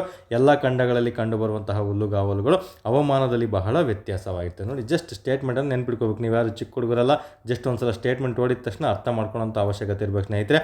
ಇದು ಅಬ್ದಿ ಅಕಾಡೆಮಿ ಅನ್ನೋದು ನಿಮಗೆ ಕಂಪ್ಲೀಟ್ ವೈಯಕ್ತಿಕ ಮಾರ್ಗದರ್ಶನಕ್ಕೆ ಸಂಬಂಧಪಟ್ಟಿದ್ದು. ಏನು ಓದಬೇಕು, ಏನು ಓದಬಾರ್ದು, ಹೇಗೆ ಓದಬೇಕು, ಎಕ್ಸಾಮಲ್ಲಿ ಯಾವ ರೀತಿ ಪ್ರಶ್ನೆ ಕೇಳ್ತಾರೆ ಅನ್ನೋದು ಮಾತ್ರ ನಾನು ನಿಮಗೆ ತಿಳಿಸ್ಕೊಡ್ತಾ ಬರ್ತೀನಿ. ಅದಕ್ಕೆ ತಕ್ಕಂತೆ ನೀವು ಕರೆಕ್ಟಾಗಿ ಓದ್ಕೊಳ್ತಾ ಹೋದಲ್ಲಿ ಖಂಡಿತ ನಿಮ್ಮ ರಿಸಲ್ಟ್, ನಾನು ಏನು ನಿಮಗೆ 500ಕ್ಕೂ ಅಧಿಕ ಅಭ್ಯರ್ಥಿಗಳನ್ನು ಸರ್ಕಾರಿ ಹುದ್ದೆಗೆ ಈ ವರ್ಷ ಆಯ್ಕೆ ಮಾಡಬೇಕಂತ ಗುರಿ ಇಟ್ಕೊಂಡಿದ್ದೀನಿ. 499+1 ನೀವಾಗಲು ಚಾನ್ಸಸ್ಸು ತುಂಬಾ ಇರ್ತದೆ ಸ್ನೇಹಿತರೆ. 499 ನನ್ನ ಅಭ್ಯರ್ಥಿಗಳೇ. ಇನ್ನು ಒಂದು ಈಗ ನೀವು ಕೇಳ್ತಿದ್ದೀರ ಆತ್ಮಸ್ಥೈರ್ಯದಿಂದ ಧೈರ್ಯದಿಂದ ನಾನು ಪಾಸ್ ಆಗ್ತೀನಿ ಅಂತ ನಂಬಿಕೆ ಬರ್ತಾ ಇದೆ, ಆ ವ್ಯಕ್ತಿ ಇದಾಗಿರ್ತಾರೆ ಸ್ನೇಹಿತರೆ. ಓಕೆ, ಇಲ್ಲಿ ನೆಕ್ಸ್ಟ್ ಸ್ಟೇಟ್ಮೆಂಟ್ ನೋಡ್ತಾ ಬರೋಣ. ಆಫ್ರಿಕಾದ ಉಷ್ಣ ವಲಯದ ಸವನ್ನಗಳಿಂದ ಯುರೇಷಿಯಾದ ಶೀತ ಹುಲ್ಲುಗಾವಲುಗಳವರೆಗೆ ಅವು ಕೃಷಿಗೆ ಪ್ರಮುಖ ಪ್ರದೇಶಗಳಾಗಿದೆ ಮತ್ತು ಇಲ್ಲಿ ಮಾನವನ ಜನಸಂಖ್ಯೆಗೆ ಅಗತ್ಯವಾದ ಸಂಪನ್ಮೂಲಗಳನ್ನು ಇದು ಒದಗಿಸಿಕೊಡುತ್ತೆ ಸ್ನೇಹಿತರೆ. ಹುಲ್ಲುಗಾವಲು ಪ್ರದೇಶಗಳು ನಮಗೆ ಈ ಆಫ್ರಿಕಾದ ಉಷ್ಣವಲಯದ ಸವನ್ನ ಪ್ರದೇಶ, ಮುಂದೆ ಹೇಳ್ತೀನಿ ಸವನ್ನ ಅಂದರೆ ಏನು, ಸ್ಟೆಫಿಸ್ ಅಂದರೆ ಏನು, ಓಕೆ, ವೆಲ್ಡ್ ಅಂದರೆ ಏನು ಎಲ್ಲ ತಿಳಿಸ್ಕೊಡ್ತಾ ಬರ್ತೀನಿ. ಜಸ್ಟ್ ಸ್ಟೇಟ್ಮೆಂಟ್ ನೆನ್ಪಿಟ್ಕೊಳ್ಳಿ. ಯುರೇಷಿಯನ್ ಎಕ್ಸಾಮಲ್ಲಿ ಕೇಳ್ತಾನೆ, ಈ ಕೆಳಗಿನವುಗಳಲ್ಲಿ ಯಾವುದು ಯುರೇಷಿಯಾದ ದೇಶಗಳಾಗಿದೆ ಅಂತೆಲ್ಲ ಸ್ಟೇಟ್ಮೆಂಟ್ ಕೊಡ್ತಾನೆ. ಅದು ನಿಮಗೆ GK ಟಾಪಿಕ್ ಬಂದಾಗ ತಿಳಿಸ್ಕೊಡ್ತಾ ಬರ್ತೀನಿ. ಇಲ್ಲಿ ಶೀತ ಹುಲ್ಲುಗಾವಲುಗಳವರೆಗೆ ಅವು ಕೃಷಿಗೆ ಪ್ರಮುಖ ಪ್ರದೇಶಗಳಾಗಿದೆ ಸ್ನೇಹಿತರೆ. ಇಲ್ಲಿ ಮಾನವನ ಜನಸಂಖ್ಯೆಗೆ ಅಗತ್ಯವಾದ ಸಂಪನ್ಮೂಲಗಳನ್ನು ಒದಗಿಸಿಕೊಡುತ್ತೆ. ಸಿಂಪಲ್ಲು. ಇವೆಲ್ಲ ನೋಡಿ ಸಿಂಪಲಾಗಿ ಕೊಟ್ಟಿರುವಂತಹ ಸ್ಟೇಟ್ಮೆಂಟ್ ಆಗಿರುತ್ತೆ. ಒಂದ್ಸಲ ಓದಿದರೆ ಈಸಿಯಾಗಿ ನೆನ್ಪಿಡಿಬೋದು. ಇಲ್ಲಿ ನೋಡಿ, ಅಂಟಾರ್ಟಿಕಾವನ್ನು ಹೊರತುಪಡಿಸಿ ಅನ್ನೋದನ್ನ ನೆನ್ಪಿಡ್ಕೋಬೇಕಾಗುತ್ತೆ. ಇನ್ನು ನಮಗೆ ಯುರೇಷಿಯಾದ ಅನ್ನೋದನ್ನ ನೆನ್ಪಿಡ್ಕೊಂಡ್ಬಿಟ್ರೆ ನಿಮಗೆ ಇನ್ನೇನು ಓದೋಂಥ ಅವಶ್ಯಕತೆ ಇಲ್ಲ ಸ್ನೇಹಿತರೆ. ಜಸ್ಟ್ ಅವನ್ನ ಮೈಂಡಲ್ಲಿ ಹಾಕೊಳ್ಳಿ, ಅಂಟಾರ್ಟಿಕಾ ಯುರೇಷಿಯಾ ಅಂತ ಸ್ಟೇಟ್ಮೆಂಟ್ ನೋಡಿದಾಗ ನಿಮ್ಗೆ ಈಸಿಯಾಗಿ ಉತ್ತರ ಸಿಕ್ಬಿಡುತ್ತೆ ಸ್ನೇಹಿತರೆ. ಓಕೆ, ನೆಕ್ಸ್ಟ್ ನಮಗೆ ಇಷ್ಟೊತ್ತು ಹೇಳಿದ್ದು ಪ್ರಶ್ನೆ ಕೇಳ್ತಾನೆ ಇಲ್ಲ ಗೊತ್ತಿಲ್ಲ, ಬಟ್ ಸ್ಟೇಟ್ಮೆಂಟ್ ಮೂಲಕ ಕೇಳಿದರೆ ಕೇಳ್ಬೋದು. 100% ಹುಲ್ಲುಗಾವಲುಗಳಲ್ಲಿ ಪ್ರಶ್ನೆ ಆಗದೆ ಈಗ ಹೇಳ್ತೀನಿ ನೋಡಿ, ಈ ಟಾಪಿಕ್ ಆಗಿರ್ತದೆ. ಇಲ್ಲಿ 2 ವಿಧಗಳಾಗಿ ಡಿವೈಡ್ ಮಾಡ್ತಾ ಬರ್ತೀವಿ ಹುಲ್ಲುಗಾವಲು ಪ್ರದೇಶವನ್ನು. ಒಂದು ಸಮಶೀತೋಷ್ಣ ಹುಲ್ಲುಗಾವಲು ಪ್ರದೇಶ, ಇನ್ನೊಂದು ಉಷ್ಣವಲಯದ ಹುಲ್ಲುಗಾವಲು ಪ್ರದೇಶ ಆಗಿರ್ತವೆ ಸ್ನೇಹಿತರೆ. ಇಲ್ಲಿ ನೋಡ್ತಾ ಬರೋಣ. ಇವು ಸ್ಟೇಟ್ಮೆಂಟು, ಮೊದಲ 3 ಸ್ಟೇಟ್ಮೆಂಟ್ ತುಂಬಾ ಇಂಪಾರ್ಟೆಂಟು. ನೀವು ಇದನ್ನು ಓದಿರೋದಿಲ್ಲ ತುಂಬ ಅಭ್ಯರ್ಥಿಗಳು, ಮತ್ತು ಅರ್ಥ ಮಾಡ್ಕೊಂಡು ಓದಿರೋದಿಲ್ಲ. ಇಲ್ಲಿ ಇಲ್ಲಿ ಸಮಶೀತೋಷ್ಣ ಹುಲ್ಲುಗಾವಲು ಪ್ರದೇಶ ಮತ್ತು ಉಷ್ಣವಲಯದ ಹುಲ್ಲುಗಾವಲು ಪ್ರದೇಶ ಅಂತ ಬಂದಾಗ ಅವುಗಳ ಒಂದು ಕ್ಯಾರೆಕ್ಟರಿಸ್ಟಿಕ್ ಲಕ್ಷಣಗಳ ಬಗ್ಗೆ ತಿಳ್ಕೊಬೇಕಾಗುತ್ತೆ. ಹವಾಮಾನ ಯಾವ ರೀತಿ ಇರಬೇಕು, ಅದಕ್ಕೆ ಸಸ್ಯವರ್ಗ ಯಾವ ರೀತಿ ಇರಬೇಕು, ಮಣ್ಣು ಯಾವ ರೀತಿ ಇರುತ್ತೆ ಅದರಲ್ಲಿ ಅಂತ ತಿಳ್ಕೊಂಡಿದ್ದಲ್ಲಿ ನಿಮಗೆ ಎಕ್ಸಾಮಲ್ಲಿ ತುಂಬಾ ಹೆಲ್ಪ್ ಆಗ್ತದೆ ಸ್ನೇಹಿತರೆ. ಓಕೆ, ಇಲ್ಲಿ ನೋಡ್ತಾ ಬರೋಣ. ಸಮಶೀತೋಷ್ಣ ಹುಲ್ಲುಗಾವಲು ಅಂತ ಬಂದಾಗ ಬಿಸಿ ಬೇಸಿಗೆ ಇರುತ್ತೆ, ಶೀತ ಚಳಿಗಾಲ ಇರುತ್ತೆ, ಮತ್ತು ಮಧ್ಯಮ ಮಳೆಯಿಂದ ಇದು ಕೂಡಿರುತ್ತೆ ಸ್ನೇಹಿತರೆ. ತುಂಬಾ ಇಂಪಾರ್ಟೆಂಟ್ ನೋಡಿ, ಇಲ್ಲಿ ಮಧ್ಯಮ, ಅತಿ ಹೆಚ್ಚು ಮಳೆ ಅಥವಾ ಅತಿ ಕಡಿಮೆ ಮಳೆ ಅಂತ ನಿಮಗೆ ಸ್ಟೇಟ್ಮೆಂಟ್ ಕೊಡ್ತಾನೆ. ತುಂಬ ಸಿಂಪಲಾಗಿ ನಿಮ್ಮನ್ನು ಬೀಳಿಸ್ತಾ ಬರ್ತಾರೆ KA ಮತ್ತು KPSC ಡಿಪಾರ್ಟ್ಮೆಂಟು. ಯಾವುದೇ ಕಾರಣಕ್ಕೂ ಕನ್ಫ್ಯೂಷನ್ ಮಾಡಬಾರ್ದು. ಇಲ್ಲಿ ಮಧ್ಯಮ, ಮೀಡಿಯಮ್ ಅನ್ನೋದು ನೆನ್ಪಿಟ್ಕೋಬೇಕು. ಕನ್ಫ್ಯೂಷನ್ ಆಯ್ತಂದರೆ ಇಲ್ಲಿ ಇದೆ ನೋಡಿ, ಮಳೆ ಏನಾದರೂ ಕನ್ಫ್ಯೂಷನ್ ಆಯ್ತಂದರೆ ಮಳೆ ಮಧ್ಯಮ ಅಂತ ನೆನ್ಪಿಟ್ಕೋಬೇಕು. ಬಿಸಿ ಬೇಸಿಗೆ ಇರುತ್ತೆ, ಅಂದರೆ ಆಲ್ಮೋಸ್ಟ್ ಬೇಸಿಗೆ ಅಂದರೆ ಬಿಸಿನೇ ಇರುತ್ತೆ, ನಮ್ಗೆ ಅತಿ ಹೆಚ್ಚಾಗಿ ಉಷ್ಣ ಇರುತ್ತೆ. ಚಳಿಗಾಲ ಅಂದರೆ ಅಫ್ಕೋರ್ಸ್ ಶೀತ ಇರುತ್ತೆ. ಇವೆರಡು ಸ್ಟೇಟ್ಮೆಂಟ್ ವ್ಯಾಲಿಡ್. ಇಲ್ಲಿ ಕನ್ಫ್ಯೂಷನ್ ಮಾಡ್ತಾನೆ, ಮಧ್ಯಮ ಮಳೆಯಿಂದ ಕೂಡಿರ್ತದೆ ಸ್ನೇಹಿತರೆ. ಮಧ್ಯಮ ಮಳೆ ಅಂದರೆ ಒಂದು 25ರಿಂದ 75 ಸೆಂಟಿಮೀಟರ್ ಅಷ್ಟು ಮಳೆ ಇಲ್ಲಿ ಬರುತ್ತೆ ಅನ್ನೋದನ್ನ ಸ್ಟೇಟ್ಮೆಂಟು ತುಂಬಾ ಇಂಪಾರ್ಟೆಂಟು, ನೆನ್ಪಿಟ್ಕೊಳ್ಳಿ. ಓಕೆ, ನಂತರ ಸಸ್ಯವರ್ಗ ನೋಡಿ, ಈ ರೀತಿ ಓದಲೇಬೇಕಾಗುತ್ತೆ. ಮುಂಚೆ KSP ಡಿಪಾರ್ಟ್ಮೆಂಟ್ PCPS ಎಕ್ಸಾಮ್ ನಡೆಸೋದ್ರಿಂದ ಇಷ್ಟೆಲ್ಲ ಓದೋ ಅವಶ್ಯಕತೆ ಇಲ್ಲ, ರಿಪೀಟೇ ಆಗ್ತಿದ್ವು ಮತ್ತು ತುಂಬ ಸಿಂಪಲಾಗಿ ಕೇಳ್ತಾಯಿದ್ರು. ಬಟ್ ಈಗ KE ಆಟ ಆಗಿರ್ತದೆ, KPSC ಆಟ ಆಗಿರ್ತದೆ. ನೀವು ಓದಿದರೆ ಪಾಸ್ ಆಗ್ತೀರಾ, ಇಲ್ಲಾಂದರೆ ಎಲ್ಲರ ಥರ ನೀವು ಸತತವಾಗಿ 4, 5, 6, 7 ವರ್ಷ ಓದ್ಕೊಂಡು ಮತ್ತೆ ಎಕ್ಸಿಟ್ ಆಗಿ ನಿಮ್ಗೆ ಏನು ಬೇಕೋ ಅದನ್ನು ಕೆಲಸ ಮಾಡೋಕ್ಕೆ ಹೋಗ್ತೀರಾ. ಆ ರೀತಿ ಮಾಡ್ಕೋಬೇಡಿ. ಕಾಂಪಿಟೇಟಿವ್ ಫೀಲ್ಡಲ್ಲಿ ನೀವು ಓದೋಕ್ಕೆ ಅಂತ ಕುಂತಿದ್ದೀರಾ ಅಂದರೆ ಒಂದು ಓದ್ತಾ ಇರಬೇಕು ಸ್ನೇಹಿತರೆ, ಚೆನ್ನಾಗಿ ಓದ್ತಾ ಇರಬೇಕು. ಇಲ್ಲಾಂದರೆ ಓದೋಕ್ಕಾಗಿಲ್ಲ ಅಂದರೆ ಮನೆ ಕಡೆ ಹೋಗಿ ಓಡ್ತಾ ಇರಬೇಕು. ಅಲ್ಲಿ ನಿಮಗೆ ಏನು ಪರ್ಸ್ನಲಾಗಿ ಏನು ಗೊತ್ತಿದೆ, ಏನು ನಾಲೆಡ್ಜ್ ಇದೆ ಇದೆ, ಏನು ಸ್ಕಿಲ್ ಇದೆ ಅದನ್ನು ಡೆವಲಪ್ ಮಾಡ್ಕೊಳ್ತಾ ಹೋಗಿ. ನಾನು ಇಲ್ಲಿ ಓದ್ತೀನಿ, ಅದು ಎಷ್ಟೇ ಕಷ್ಟ ಆಗಲಿ, ಎಷ್ಟೇ ಆಳ್ವಾಗಲಿ, ಎಂಥ ಟಾಪಿಕ್ ಆಗಲಿ ನಾನು ಕೂತ್ಕೊಂಡು ಓದಿ ನನ್ನ ಹುದ್ದೆನ ನಾನು ಪಡ್ಕೊಳ್ತೀನಿ ಅನ್ನೋರು ಮಾತ್ರ ಕಾಂಪಿಟೇಟಿವ್ ಫೀಲ್ಡಲ್ಲಿ ಸರ್ವೆ ಆಗ್ತಾರೆ, ಇಲ್ಲಾಂದರೆ ಯಾವುದೇ ಕಾರಣಕ್ಕೂ ಆಗಲ್ಲ. ಸೊ ಅಂಥ ಅಭ್ಯರ್ಥಿಗಳು ಮಾತ್ರ ನನಗೆ ಬೇಕಾಗಿರೋದು. ದಯವಿಟ್ಟು ಅಂಥ ಅಭ್ಯರ್ಥಿಗಳೆಲ್ಲ ಈ ವಿಡಿಯೋಗೆ ಲೈಕ್ ಮಾಡ್ತಾ ಬರಬೇಕು ನೀವು. ಓಕೆ, ಹಾಗಾದರೆ ಇಲ್ಲಿ ನಮಗೆ ಸಸ್ಯವರ್ಗ ಅಂತ ಬಂದಾಗ ಇಲ್ಲಿ ಯಾವ ರೀತಿ ಸಸ್ಯಗಳು ಕಂಡು ಬರ್ತವೆ ಅಂತ ಸ್ವಲ್ಪ ಮಾಹಿತಿನ ತಿಳ್ಕೊಬೇಕಾಗುತ್ತೆ ನೀವು. ಓಕೆ, ಇಲ್ಲಿ ನೋಡ್ತಾ ಬರೋಣ. ಈಗ ಹುಲ್ಲುಗಳು ಅಂತ ಬರುತ್ತೆ, ಮತ್ತು ವೈಲ್ಡ್ ಫ್ಲವರ್ಗಳಿಂದ ಪ್ರಾಬಲ್ಯವನ್ನು ಹೊಂದಿದೆ. ಅಂದರೆ ಇಲ್ಲಿ ಸಸ್ಯವರ್ಗ ಸಮಶೀತೋಷ್ಣ ವಲಯದಲ್ಲಿ ಯಾವ ರೀತಿ ಇರುತ್ತೆ, ಹುಲ್ಲು ಆಗಿರ್ಬೋದು, ಮತ್ತು ವೈಲ್ಡ್ ಫ್ಲವರ್ ಅಂದರೆ ವಿಸ್ತಾರವಾದಂತಹ ಹೂಗಳಾಗಿರ್ತವೆ, ಮತ್ತು ಇಲ್ಲಿ ಪ್ರಾಬಲ್ಯ ಹೊಂದಿದೆ ಸ್ನೇಹಿತರೆ. ಇಲ್ಲಿ ಆರ್ದ್ರ ಪ್ರದೇಶಗಳು ಅಂದರೆ ಹ್ಯುಮಿಡಿಟಿ ಅಂತ ಬರುತ್ತಲ್ಲ, ಆರ್ದ್ರ ಪ್ರದೇಶಗಳಲ್ಲಿ ಇಲ್ಲಿ ನಮಗೆ ಎತ್ತರದ ಹುಲ್ಲುಗಾವಲುಗಳಾಗಿರ್ಬೋದು, ಮತ್ತು ಒಣ ಪ್ರದೇಶಗಳಲ್ಲಿ ಕುಬ್ಜ ಹುಲ್ಲುಗಾವಲುಗಳು ಕಂಡು ಬರ್ತವೆ ಸ್ನೇಹಿತರೆ. ಓಕೆ, ಇಲ್ಲಿ ಒಂಥರ ಡ್ರೈ ಇರುತ್ತೆ ನೋಡಿ, ಸೆಮಿ ಡ್ರೈ ಅಂತೆಲ್ಲ ಬರುತ್ತೆ, ಒಣ ಪ್ರದೇಶಗಳಂತ ಬರ್ತವೆ. ಅಂಥ ಪ್ರದೇಶಗಳಲ್ಲಿ, ಆರ್ದ್ರ ಪ್ರದೇಶಗಳಲ್ಲಿ ಎತ್ತರದಲ್ಲಿ ಹುಲ್ಲುಗಾವಲುಗಳು ಕಂಡು ಬರ್ತವೆ. ಮತ್ತು ಒಣ ಪ್ರದೇಶಗಳಲ್ಲಿ ಕುಬ್ಜ ಹುಲ್ಲುಗಾವಲು ಅಂದರೆ ಕೆಳಮಟ್ಟದಲ್ಲಿ, ಅಥವಾ ಕುಬ್ಜ ಅಂತ ಕರಿತೀವಲ್ಲ ಅದಾಗಿರ್ತದೆ. ಅಂಥ ಪ್ರದೇಶಗಳಲ್ಲಿ ಕಂಡು ಬರುತ್ತೆ ಅನ್ನೋದನ್ನ ನೆನಪಿಟ್ಕೊಂಡಿದ್ರೆ ಸಾಕಾಗಿರುತ್ತೆ. ಆರ್ದ್ರ ಪ್ರದೇಶ ಎತ್ತರ ಮತ್ತು ಒಣ ಪ್ರದೇಶ ಕುಬ್ಜ ಅನ್ನೋ ಸ್ಟೇಟ್ಮೆಂಟ್ ಇಲ್ಲಿ ಇಂಪಾರ್ಟೆಂಟ್ ಆಗಿರುತ್ತೆ. ಸ್ಟೇಟ್ಮೆಂಟ್ ಮೂಲಕ ಕೇಳುವಂಥ ಚಾನ್ಸಸ್ ಇರುತ್ತೆ, ನೆನಪಲ್ಲಿರಬೇಕು. ನಂತರ ಮಣ್ಣುಗಳು, ಈ ಸಮಶೀತೋಷ್ಣ ಹುಲ್ಲುಗಾವಲಿಗೆ ಯಾವ ರೀತಿ ಮಣ್ಣು ಇರಬೇಕು ಅಂತ ಪ್ರಶ್ನೆ ಕೇಳ್ತಾನೆ. ಇಲ್ಲಿ ಫಲವತ್ತಾದ ಪೌಷ್ಟಿಕಾಂಶ ಭರಿತ ಮಣ್ಣು ಕೃಷಿಗೆ ಇಲ್ಲಿ ಸೂಕ್ತವಾಗಿರ್ತದೆ ಸ್ನೇಹಿತರೆ. ಅದರಲ್ಲೂ ವಿಶೇಷವಾಗಿ ಉತ್ತರ ಅಮೆರಿಕದಲ್ಲಿ ಈ ಥರ ಮಣ್ಣುಗಳು, ಈ ಒಂದು ಸಮಶೀತೋಷ್ಣ ವಲಯದ ಹುಲ್ಲುಗಾವಲು ಮಣ್ಣುಗಳು ಅತಿ ಹೆಚ್ಚಾಗಿ ಕಂಡುಬರ್ತವೆ ಅನ್ನೋದನ್ನ ನೆನಪಿಟ್ಕೊಂಡಿದ್ರೆ ಸಾಕಾಗಿರ್ತದೆ ಸ್ನೇಹಿತರೆ. ತುಂಬಾ ಇಂಪಾರ್ಟೆಂಟ್ ಆಗಿರುವಂಥದ್ದು.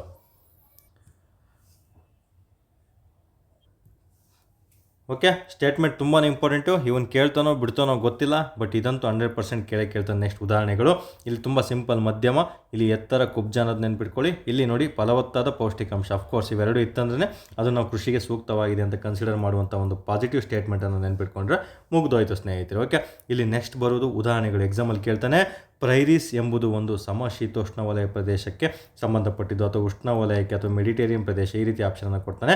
ಇದೊಂದು ಸಮಶೀತೋಷ್ಣ ವಲಯದ ಹುಲ್ಲುಗಾವಲು ಪ್ರದೇಶ ಆಗಿರ್ತದೆ. ಎಲ್ಲಿ ಕಂಡು ಬರುತ್ತೆ ಅಂತ ಸ್ಪೆಸಿಫಿಕ್ ಆಗಿ ಕೇಳ್ತಾನೆ, ಉತ್ತರ ಅಮೆರಿಕ ಆಗಿರುತ್ತೆ. ಮೋಸ್ಟ್ ಇಂಪಾರ್ಟೆಂಟ್, ತುಂಬ ಬಾರಿ ರಿಪೀಟ್ ಆಗಿದೆ. ನಂತರ ಪುಸ್ತಜ್ ಎಂಬುದು ಅಷ್ಟೇ, ಇದನ್ನು ಸಹ ಇವೆಲ್ಲ ಕೊಟ್ಟಿರೋದು ಸಮಶೀತೋಷ್ಣ ವಲಯದ ಹುಲ್ಲುಗಾವಲು ಪ್ರದೇಶಗಳೇ ಆಗಿರ್ತವೆ, ನೆನ್ಪಿಟ್ಕೊಳ್ಳಿ. ಇದು ಯುರೋಪಲ್ಲಿ ಕಂಡು ಬರುತ್ತೆ. ಅದೇ ಥರ ಸ್ಟೆಫಿಸ್ ಯುರೇಷಿಯಾದಲ್ಲಿ ಕಂಡು ಬರ್ತದೆ.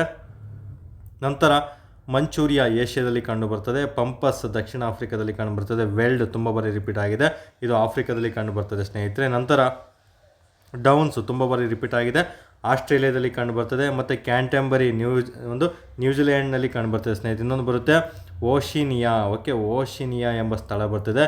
ಇದು ನಮಗೆ ಇವೆರಡೂ ಸಹ ಓಶಿನಿಯಾ ಎಂಬ ಸ್ಥಳದಲ್ಲಿ ಕಂಡು ಬರ್ತವೆ. ಓಕೆ, ನೆನ್ಪಿಟ್ಕೊಳ್ಳಿ, ಓಶಿಯಾನಿಯಾ ಅನ್ನೋದು ನೆನ್ಪಿಟ್ಕೊಳ್ಳಿ. ಈ ಓಶಿಯಾನಿಯಾ ಎಂಬುದು ಈ ಡೌನ್ಸ್ ಮತ್ತು ಕ್ಯಾಂಟೆಂಬರಿ ಈ ಓಶಿಯಾನಿಯಾ ಪ್ರದೇಶದಲ್ಲಿ ಕಂಡುಬರ್ತವೆ ಸ್ನೇಹಿತರೆ. ಏನು ಸರ್ ಇದು ಓಶಿಯಾನಿಯಾ, ನಾವು ಕೇಳಿಲ್ಲ. ಕೆಲವೊಬ್ಬರು ತುಂಬ ಚೆನ್ನಾಗಿ UPSC ಓದಿರೋರು ಅಥವಾ KS ಓದಿರೋರು ಗೊತ್ತಿರುತ್ತೆ. ಈ ಓಶಿಯಾನಿಯಾ ಪ್ರದೇಶ ಅನ್ನೋದು ಒಂದು ದಕ್ಷಿಣ ಮತ್ತು ಮಧ್ಯ ಪೆಸಿಫಿಕ್ ಸಾಗರದಲ್ಲಿ ಕಂಡುಬರುವಂತಹ ಕೆಲವೊಂದು ವಿಶಾಲವಾದಂತಹ ಭೌಗೋಳಿಕ ಪ್ರದೇಶ ಆಗಿರುತ್ತೆ. ಓಕೆ, ಓಶಿಯಾನಿಯಾ ಪ್ರದೇಶ ಎಲ್ಲಿ ಕಂಡುಬರುತ್ತೆ ಅಂತ ನಿಮಗೆ ನೆಕ್ಸ್ಟ್ ಯಾವಾಗ ಎಕ್ಸಾಮಲ್ಲಿ ಕೇಳ್ಬೋದು. ದಕ್ಷಿಣ ಮತ್ತು ಮಧ್ಯ ಪೆಸಿಫಿಕ್ನ ಒಂದು ಭೌಗೋಳಿಕ ಪ್ರದೇಶ ಆಗಿರ್ತದೆ ಸ್ನೇಹಿತರೆ. ಇಲ್ಲಿ ಹಲವಾರು ದೇಶಗಳು ಈ ಓಶಿಯಾನಿಯಾದಲ್ಲಿ ಕಂಡುಬರ್ತವೆ. ಟೋಟಲ್ 14 ದೇಶಗಳನ್ನು ಕೂಡಿದಂತಹ ಒಂದು ಭೌಗೋಳಿಕ ಪ್ರದೇಶಕ್ಕೆ ಓಶಿಯಾನಿಯಾ ಆಗಿರ್ತದೆ. ಅವೆಲ್ಲ ಪ್ರದೇಶಗಳು ಯಾವುವು ಅಂತ ಕೇಳ್ತಾನೆ. ಫಾರ್ ಎಕ್ಸಾಂಪಲ್ಲು ಒಂದು ನ್ಯೂಗ್ಯಾನಿಯಾ ಆಗಿರ್ಬೋದು, ಆಸ್ಟ್ರೇಲಿಯಾ, ನ್ಯೂಜಿಲ್ಯಾಂಡ್, ಈ ರೀತಿ ಕೇಳ್ತಾನೆ. ಇಫ್ ಇನ್ ಕೇಸ್ ನೆಕ್ಸ್ಟ್ ಯಾವುದನ್ನ ಎಕ್ಸಾಮಲ್ಲಿ ಕೇಳಿದ್ರು ಕೇಳ್ಬೋದು, ನೆನ್ಪಿಟ್ಕೊಳ್ಳಿ. ಓಶಿಯಾನಿಯಾ ಪ್ರದೇಶಕ್ಕೆ ಈ ಕೆಳಗಿನ ಯಾವ ದೇಶಗಳು ಕಂಡು ಬರ್ತವೆ ಓಶಿಯಾನಿಯಾದಲ್ಲಿ ಅಂತ. ಸೊ ಹಾಗಾಗಿ 14 ದೇಶಗಳನ್ನು ಸಹ ಕಂಟಿನ್ಯೂ ನೀವು ಓದ್ಕೋಬೇಕಾಗುತ್ತೆ. ನೀವೊಂದು ಗೂಗಲ್ ಸರ್ಚ್ ಮಾಡಿಟ್ಕೊಂಡು ಓಶಿಯಾನಿಯಾ ಪ್ರದೇಶಗಳು ಯಾವ ಅಂತ ನೆನ್ಪಿಟ್ಕೊಳ್ಳಿ. ಆಸ್ಟ್ರೇಲಿಯಾ, ನ್ಯೂಜಿಲ್ಯಾಂಡ್ ಅವಕ್ಕೆ ಉದಾಹರಣೆ ಆಗಿರ್ತವೆ ಸ್ನೇಹಿತರೆ. ನಿಮಗೆ ಎಕ್ಸಾಮಲ್ಲಿ ಡೌನ್ಸ್, ಆಸ್ಟ್ರೇಲಿಯಾ ಮತ್ತು ಕ್ಯಾಂಟೆಂಬರಿ, ನ್ಯೂಜಿಲ್ಯಾಂಡ್ ಅಂತ ಆಪ್ಷನ್ ಇಲ್ಲ ಅಂದರೆ ಓಶಿಯಾನಿಯಾ ಪ್ರದೇಶ ಅಂತ ಏನಾದರೂ ಆಪ್ಷನ್ ಇತ್ತಂದರೆ ಅದನ್ನು ನೀವು ಚೂಸ್ ಮಾಡಬೇಕಾಗುತ್ತೆ. ಇಫ್ ಇನ್ ಕೇಸ್ ಆಸ್ಟ್ರೇಲಿಯಾ ಅಂತಿದ್ರೆ ಆಸ್ಟ್ರೇಲಿಯಾ ಚೂಸ್ ಮಾಡಿ, ಡೌನ್ಸಿಗೆ ಕ್ಯಾಂಟೆಂಬರಿ ಅಂತಿದ್ರೆ ನ್ಯೂಜಿಲ್ಯಾಂಡ್ ಚೂಸ್ ಮಾಡಿ. ಇವೆರಡು ಆಪ್ಷನ್ ಇಲ್ಲ ಅಂತ ಹೇಳಿದ್ರೆ ಈ ಪ್ರದೇಶ ಇರುತ್ತೆ, ಇದನ್ನು ನೀವು ಚೂಸ್ ಮಾಡ್ತಾ ಬರಬೇಕಾಗುತ್ತೆ ಸ್ನೇಹಿತರೆ. ನಂತರ ಮಾಕ್ವಿಸ್ ಅನ್ನೋದು ಒಂದು ಅಲ್ಜೇರಿಯಾ ಪ್ರದೇಶದಲ್ಲಿ ಕಂಡುಬರುವಂತಹ ಒಂದು ಸಮಶೀತೋಷ್ಣ ಹುಲ್ಲುಗಾವಲು ಪ್ರದೇಶ ಆಗಿರ್ತದೆ ಸ್ನೇಹಿತರೆ. ಓಕೆ, ನೆಕ್ಸ್ಟ್ ಸೆಕೆಂಡ್ ಒನ್ ತುಂಬಾ ಇಂಪಾರ್ಟೆಂಟ್. ಸೇಮ್ ಅದೇ ರೀತಿ ನೀವು ಕಂಪ್ಯಾರಿಸನ್ ಮಾಡ್ಕೋಬೇಕು ಇಲ್ಲಿ. ಓಕೆ, ಹೇಗೆ ನಮ್ಮ ಸಂವಿಧಾನದಲ್ಲಿ ರಾಷ್ಟ್ರಪತಿ ರಾಜ್ಯಪಾಲರನ್ನು ಕಂಪ್ಯಾರಿಸನ್ ಮಾಡ್ಕೊಳ್ತೀರೋ, ಅವರ ಕರ್ತವ್ಯ ಕಾರ್ಯಗಳು, ಶಾಸಕಾಂಗೀಯ, ನ್ಯಾಯಾಂಗೀಯ ಮತ್ತು ಎಲ್ಲ ಥರ ಅಧಿಕಾರಗಳನ್ನು ಸೂಕ್ತವಾಗಿ ತಿಳ್ಕೊಳ್ತಾ ಬರ್ತೀರೋ, ಅದೇ ರೀತಿ ಇಲ್ಲೂ ಸಹ ಅಷ್ಟೇ ಎರಡಕ್ಕೂ ಕಂಪ್ಯಾರಿಸನ್ ಮಾಡ್ಕೊಳ್ಳಿ. ಇಲ್ಲಿ ನೋಡಿ ಹವಾಮಾನ, ಸಸ್ಯವರ್ಗ, ಮಣ್ಣು, ಅಲ್ಲಿ ಹೇಗೆ ಯಾವ ರೀತಿ ಹೇಳಿದ್ದೀನಿ ಇಲ್ಲಿ ನೋಡಿ. ವರ್ಷ ಪೂರ್ತಿ ಬೆಚ್ಚಗಾಗಿರುತ್ತದೆ. ವಿಶಿಷ್ಟವಾದ ಆರ್ದ್ರ ಮತ್ತು ಶುಷ್ಕ ಋತುಗಳು ಇಲ್ಲಿ ಕಂಡುಬರ್ತವೆ, ತುಂಬಾ ಇಂಪಾರ್ಟೆಂಟು. ವಿಶಿಷ್ಟವಾದ ಆರ್ದ್ರ ಮತ್ತು ಶುಷ್ಕ ಋತುಗಳು ಇಲ್ಲಿ ಕಂಡುಬರ್ತವೆ. ಮಳೆನೂ ಅಷ್ಟೇ ನೋಡಿ ಚೆನ್ನಾಗಿದೆ, ಇಲ್ಲಿ 50ರಿಂದ 150 ಸೆಂಟಿಮೀಟರ್ ಅಷ್ಟು ಮಳೆ ಇಲ್ಲಿ ಕಂಡು ಬರ್ತದೆ ಸ್ನೇಹಿತರೆ, ನೆನಪಿಟ್ಕೋಬೇಕಾಗುತ್ತೆ. ನಂತರ ಸಸ್ಯವರ್ಗ ಇಲ್ಲಿ ನಮಗೆ ಅಕಶೇಯಸ್ ಮತ್ತು ಬಾಬಬ್ಗಳಂತಹ ಚದುರಿದ ಮರಗಳು ಇಲ್ಲಿ ಕಂಡು ಬರ್ತವೆ ಅನ್ನೋ ಸ್ಟೇಟ್ಮೆಂಟನ್ನು ನೆನಪಿಟ್ಕೊಳ್ಳೇಬೇಕು, ಬೇರೆ ಆಪ್ಷನ್ ಇಲ್ಲ. ಓಕೆ, ನಂತರ ಇಲ್ಲಿ ಮಣ್ಣುಗಳು ಅಂತ ಬಂದಾಗ ಇಲ್ಲಿ ಸವನ್ನ ಹುಲ್ಲುಗಾವಲು, ಯಾಕಂದರೆ ನಮಗೆ ಉಷ್ಣವಲಯದ ಹುಲ್ಲುಗಾವಲುಗಳನ್ನು ಸವನ್ನ ಹುಲ್ಲುಗಾವಲು ಪ್ರದೇಶ ಅಂತಲೇ ಸಹ ಕರಿತಾ ಬರ್ತೀವಿ. ಇದನ್ನು ಸಹ ಇಂಪಾರ್ಟೆಂಟ್ ಆಗಿರುತ್ತೆ. ಇಲ್ಲಿ ಸಾಮಾನ್ಯವಾಗಿ ರಂಧ್ರಗಳಿಂದ ಕೂಡಿದ ಚೆನ್ನಾಗಿ ನೀರು ಬಸಿದು ಹೋಗುವಂತಹ ಮಣ್ಣಿಗಳಿಂದ ಕೂಡಿರ್ತದೆ ಸ್ನೇಹಿತರೆ. ಇವುಗಳಲ್ಲಿ ಕಡಿಮೆ ಪೋಷಕಾಂಶಗಳಿರುತ್ತದೆ ಮತ್ತು ಹೆಚ್ಚಾಗಿ ತೆಳುವಾದ ಹ್ಯೂಮಸ್ ಪದರ, ಮಣ್ಣಿನಲ್ಲಿ ಕಂಡುಬರುವಂಥ ಪದರ ಹ್ಯೂಮಸ್ ಪದರ ಆಗಿರುತ್ತೆ. ಮಣ್ಣಿನಲ್ಲಿ ಬರುವಂತಹ ಆಮ್ಲ ಹ್ಯೂಮಸ್ ಆಮ್ಲ ಆಗಿರ್ತದೆ, ನೆನಪಿಟ್ಕೊಳ್ಳಿ, ಪದರವಿರ್ತದೆ. ಇಲ್ಲಿ ಹೆಚ್ಚಿನ ಕಬ್ಬಿಣ ಮತ್ತು ಅಲ್ಯೂಮಿನಿಯಂ ಅಂಶದಿಂದಾಗಿ ಅನೇಕ ಉಷ್ಣವಲಯದ ಸವನ್ನ ಮಣ್ಣುಗಳು ಕೆಂಪು ಬಣ್ಣದಲ್ಲಿರ್ತವೆ ಸ್ನೇಹಿತರೆ. ಈ ಸ್ಥಿತಿಯನ್ನು ನಾವು ಫೆರೋಲಲ್ಸ್ಗಳು ಅಥವಾ ಲ್ಯಾಟರೈಟಿಕ್ ಮಣ್ಣು ಅಂತಲೂ ಸಹ ನಾವು ಕರಿತಾ ಬರ್ತೀವಿ. ಎಕ್ಸಾಂಪಲ್ ಕೇಳ್ತಾನೆ, ಯಾವ ರೀತಿ ಕೇಳ್ತಾನೆ ಗೊತ್ತಾ, ತೀರಾ ಟಫೆಸ್ಟ್ ಪ್ರಶ್ನೆ ಬಂದಾಗ ಸಾಮಾನ್ಯವಾಗಿ ರಂಧ್ರಗಳಿಂದ ಕೂಡಿದ ಚೆನ್ನಾಗಿ ನೀರು ಬಸಿದ, ಒಟ್ಟಿಲ್ಲಿ ಏನು ಕೊಟ್ಟಿದ್ದೀನಲ್ಲ ಇಷ್ಟು ಸ್ಟೇಟ್ಮೆಂಟ್ ಕೊಟ್ಟು ಈ ಲಕ್ಷಣ ಈ ಕೆಳಗಿನ ಯಾವುದಕ್ಕೆ, ಯಾವ ಹುಲ್ಲುಗಾವಲು ಪ್ರದೇಶಕ್ಕೆ ಉದಾಹರಣೆ ಆಗಿದೆ ಅಂತ ಕೊಟ್ಬಿಟ್ಟು ಸಮಶೀತೋಷ್ಣ ಹುಲ್ಲುಗಾವಲು ಮತ್ತು ಉಷ್ಣವಲಯದ ಹುಲ್ಲುಗಾವಲು ಪ್ರದೇಶ, ಮೆಡಿಟೇರಿಯನ್ ಪ್ರದೇಶ, ಆಲ್ಪೈನ್ ಅರಣ್ಯಗಳು ಈ ರೀತಿ ಕೊಡ್ತಾ ಬರ್ತಾನೆ. ಇದೊಂದು ಉಷ್ಣವಲಯದ ಹುಲ್ಲುಗಾವಲು ಪ್ರದೇಶ ಅಥವಾ ಸವನ್ನಕ್ಕೆ ಸಂಬಂಧಪಟ್ಟಂತೆ ಒಂದು ಲಕ್ಷಣ ಆಗಿರ್ತದೆ. ಹಾಗಾಗಿ ಈ ಸ್ಟೇಟ್ಮೆಂಟನ್ನು ನೀವು ನೆನ್ಪಿಟ್ಕೊಂಡ್ಲೇ ಬೇಕಾಗುತ್ತದೆ ಸ್ನೇಹಿತರೆ, ತುಂಬಾ ಇಂಪಾರ್ಟೆಂಟು.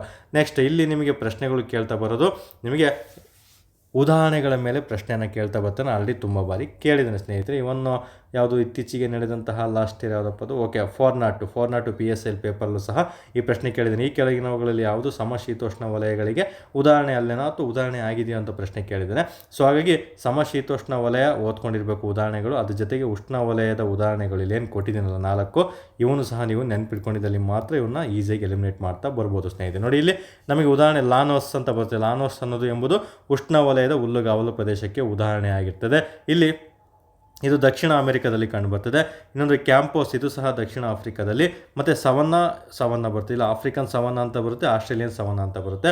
ಈ ಆಸ್ಟ್ರೇಲಿಯನ್ ಸವನ್ನ ಕಂಪ್ಲೀಟ್ ಓಷಿಯಾನಿಯಾ, ನೋಡಿ ಇಲ್ಲಿ ಹೇಳಿದ್ನಲ್ಲಾದರೆ 14 ದೇಶಗಳಿಂದ ಕೂಡಿದ 14 ಕಂಟ್ರಿಗಳಿಂದ ಕೂಡಿದಂತಹ ಒಂದು ಪ್ರದೇಶಕ್ಕೆ ಓಷಿಯಾನಿಯಾ ಅಂತ ಕರಿತಾ ಬರ್ತೀವಿ. 14 ಯಾವುದರನ್ನು ಸಹ ನೀವು ನೆನ್ಪಿಟ್ಕೊಳ್ತಾ ಬನ್ನಿ ಸ್ನೇಹಿತರೆ. ಇದರಲ್ಲಿ ಯಾವ ಸಾಗರ, ಪೆಸಿಫಿಕ್ ಸಾಗರದಲ್ಲಿ ಕಂಡುಬರುವಂಥದ್ದು ತುಂಬಾ ಇಂಪಾರ್ಟೆಂಟ್ ಆಗಿರ್ತದೆ. ಸೊ ಇಲ್ಲಿ ಆಸ್ಟ್ರೇಲಿಯನ್ ಸವನ್ನ ಓಷಿಯಾನಿಯಾ ಪ್ರದೇಶದಲ್ಲಿ ಕಂಡುಬರ್ತದೆ, ಆಫ್ರಿಕನ್ ಸವನ್ನ ಆಫ್ರಿಕಾದಲ್ಲಿ ಕಂಡುಬರ್ತದೆ.